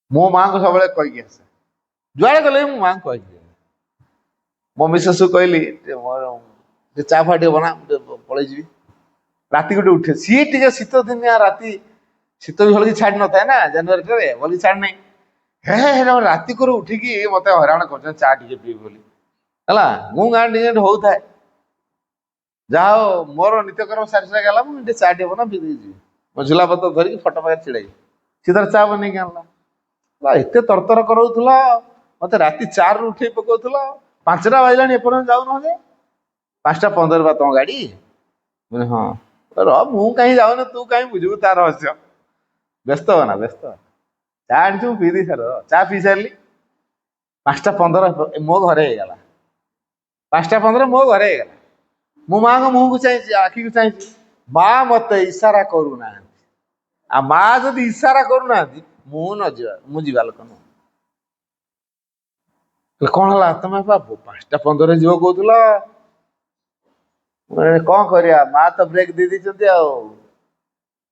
गला 5:30 बेलू को इशारा मिलला अनिच माँ आखि मिटी रे जना स्माइलिंग रे जना आखि मिटी मिटी कर जना स्माइलिंग रे जना मुझे ठहरुच माँ मत कहीं कहूना तेणु 5:30 गाड़ी 5:30 पार होगा पर गाड़ी घर आली 5:30 तापर 6टा बेले गोटे गाड़ी है तो से गाड़ी गला बेलू फास्ट गाड़ी ଆମର ଗୋଟେ କାଞ୍ଜିପାଣି ବୋଲି ଗୋଟେ ଘାଟି ଅଛି ହେଲା। ଘାଟିରେ ଗୋଟେ ଏମିତି ଟ୍ରକ୍ ସହିତ ଆକ୍ସିଡେଣ୍ଟ ହେଇଛି, କିଛି ପାସେଞ୍ଜର ଇଞ୍ଜୋର୍ଡ ହେଇଛନ୍ତି, ଗୋଟେ ସାଇଡ ପୁରା ଚିରି ନେଇଯାଇଛି ହେଲା। ବସର ଗୋଟେ ସାଇଡ ଟା ପୁରା ଚିରି ନେଇଯାଇଛି, କେତେ ଗୋଟେ ସିଟ୍ ଉଠି ଯାଇଛି, କିଛି ଲୋକ ଇଞ୍ଜୋର୍ଡ, ସେ ରାଇଟ ସାଇଡରେ ଯୋଉ ଡ୍ରାଇଭର ସାଇଡରେ ବସିଥିଲେ ସେ ଇଞ୍ଜୋର୍ଡ ହେଇଯାଇଛନ୍ତି, ଲେଫ୍ଟ ସାଇଡ ଲୋକ ଗୁଡା ଇଞ୍ଜୋର୍ଡ ହେଇନାହାନ୍ତି ହେଲା। ତାକୁ କେମିତି ହସ୍ପିଟାଲ ଅଣାଯିବ, ସବୁ ପାଖାପାଖି ଲୋକ ସବୁ ଦୌଡ଼ି ଆସିକି କାଞ୍ଜିପାଣି ହସ୍ପିଟାଲ ଆଣିବେ, ଗାଡି ଅଟକା ହେଇଛି, ପୁରା ଜୋରଦାର ଝାମେଲା ଚାଲିଛି। ଆମ ଗାଡି ପହଞ୍ଚିଲା, ଆରେ ଏ ଗାଡି କଣ ଯାଇନି, ଏଠି କଣ ଅଛି, କାରଣ ସେଇ ଗାଡିର ପାସେଞ୍ଜର ଗୁଡାକ ଆମ ଗାଡିକି ଆସିଲେ। କଣ ହେଲା ନା, ଏମିତିଆ ଗୋଟେ ଟ୍ରକ୍ ଟା ଓଭରଟେକ୍ କରିଦେଲା, ଦେଲା କୁଟି ଯେ ସେ ରାଇଟ ସାଇଡ ପୁରା ରେଞ୍ଚି ହେଇଯାଇଛି, ଯେତିକି ବସିଥିଲେ ସବୁ ଚିରିଚୁରା ଖଣ୍ଡିଆ ଖାବରା ହେଇଯାଇଛନ୍ତି, ଆଉ ଡ୍ରାଇଭର ସାଇଡ ଟା ଏମିତି ହେଇଛି। ଆରେ ଆରେ ମା ମତେ ଏଇଥିପାଇଁ ଇସାରା ଦଉନଥିଲେ ଆଉ, ଫାଷ୍ଟ ଗାଡି ତୁ ଯା ନା, ତୋ ପାଇଁ ଏଟା ଠିକ ନୁହଁ, ସେକେଣ୍ଡ ଗାଡି 6ଟାରେ ତୁ ଯିବୁ। ଆଉ ମୁଁ ଗଲାବେଳକୁ 7:30 ସୁଦ୍ଧା ମୁଁ ପହଞ୍ଚିଗଲି, 6ଟା ଘରୁ ବାହାରିଲେ ମୁଁ 7:30 8 ଭିତରେ ମୁଁ ପହଞ୍ଚି ଯାଇଛି। 9ଟା ବେଳେ ପ୍ରୋଗ୍ରାମ ଫ୍ଲାଗ ହୋଇଷ୍ଟିଂ, ମୁଁ ଘଣ୍ଟେ ଆଗରୁ ପହଞ୍ଚି ସାରିଲିଣି, ଘଣ୍ଟେ ପୂର୍ବରୁ। ଗୋଟେ ଚିନ୍ତା କଲି ସତରେ, ମାଙ୍କ ସହିତ ଯିଏ ରିଲେସନ ରଖିଥିବ, ମାଙ୍କୁ ଯିଏ କହୁଥିବ, ମାଙ୍କୁ ଯିଏ ଜଣଉଥିବ, ଜଣେଇକି ଯାଉଛି, ତା ପାଇଁ ଯାହାଟା ହବ ଜାଣିଥିବ ଏଟା ମାଙ୍କର ବ୍ଲେସିଂସ, ଯାହାଟା ହବ ଜାଣିଥିବ ମାଙ୍କର ବ୍ଲେସିଂସ, ବୁଝିପାରୁଛି। ତେଣୁ ଆମେ ସେମିତି ଯୁଆଡେ ଯାଉଛୁ, ଯାହା କରୁଛୁ, ଟିକେ ମାଙ୍କୁ ସାଙ୍ଗ କରିବା। ଯିଏ ମାଙ୍କୁ ସାଙ୍ଗ କରିଛି ତାର ହାର ନାହିଁ, ସବୁବେଳେ ଜିତ ଅଛି, ପରାଜୟ ନାହିଁ, ତାର ସବୁବେଳେ ବିଜୟ ଅଛି। ତେଣୁ ଆମେ ମାଙ୍କୁ ସାଙ୍ଗ କରିବା ନା ନାଇଁ। ଏ ସାଙ୍ଗଟା କେମିତି ହବ, ମାଙ୍କୁ ଡାକୁଥିବା, ମାଙ୍କୁ ଜଣଉଥିବା। ଭାବନା ଏଇ ଫଟୋଟା ବୋଲି ମା ବସିଛନ୍ତି, ମା କୁଆଡେ ଯିବ, ସିଧା କହିବ, ଆମେ ମୁଁ ଯେମିତି ତମ ସହିତ କଥା ହଉଛି ସେମିତି ଯାଇ କୁହ, ମା ମୋ ପରୀକ୍ଷା ଅଛି, ଦେଖିଲା ମୋ ବାପା ପଇସା ଦଉନାହାନ୍ତି, କୋଉଠୁ ଆଣିବି ନା ଟେଷ୍ଟ ଟା କିଣିବି, ଗାଇଡଟା କିଣିବି, ମୋ ବାପା ପଇସା ଦଉନାହାନ୍ତି। ଆଗ ମାଙ୍କ ପାଖରେ କୁହ ତ ଦେଖିଆ, ବାପା ମୁଣ୍ଡ ଚକ୍କର ମାରିବ, କୁଆଡେ ପଇସା ଆଣିକି ଦେବେ। ଯୋଉ ବାପା ମନା କରିଦେଲେ ପଇସା ନାହିଁ, ସେଇ ବାପା ଏଟା କେତେ ଟଙ୍କା ହେଲେ ହବ ଆଗ ମନା କରିଦେଇଥିବେ, ତାପରେ କଣ କହିବେ, କେତେ ଟଙ୍କା ହେଲେ ହବ ନା 250 ଟଙ୍କା ହେଲେ ହବ, ହଉ ଠିକ ଅଛି ବ୍ୟବସ୍ଥା କର, ତାପରେ ଏଠୁ ଆଣିକି ସବୁ ବାପା ଯାଚିକି ଦେଇଯିବେ। କାରଣ କୋଉ ସାଙ୍ଗ ମୋର ଗୋଟେ ଗାଇଡ ଅଛି, ନେଇକି ପଡୁନୁ, ଗାଇଡ ମିଳିଯିବ, ବୁଝିପାରୁଛି। ତେଣୁ ମାଙ୍କ ସହିତ ସମ୍ପର୍କ ଆମେ ତିଆରିବା, ମାଙ୍କ ସାହାଯ୍ୟ ସବୁବେଳେ ମାଗିବା, ମାଙ୍କୁ ଭରସା କରିବା, ତାହେଲେ ଏ ମା ଆମ ସହିତ ସବୁବେଳେ। ବୁଝା ଲାଗିଛି। ଆମର ତ ସମୟ ହେଇଗଲାଣି, ମୁଁ ଆଲୋଚନା କରି ରଖୁଛି।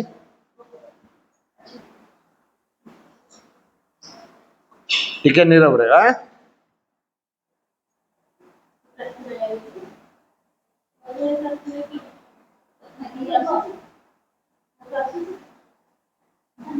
Silent.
O Supreme Lord, eternal truth, let us obey thee alone and live according to truth.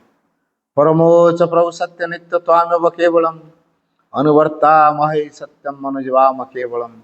हे परम प्रभु चिरंतन सत्य, आमे केवल तुमरी आज्ञा हो उठू और सत्यर विधान को आश्रय करी जीवन धारण करू।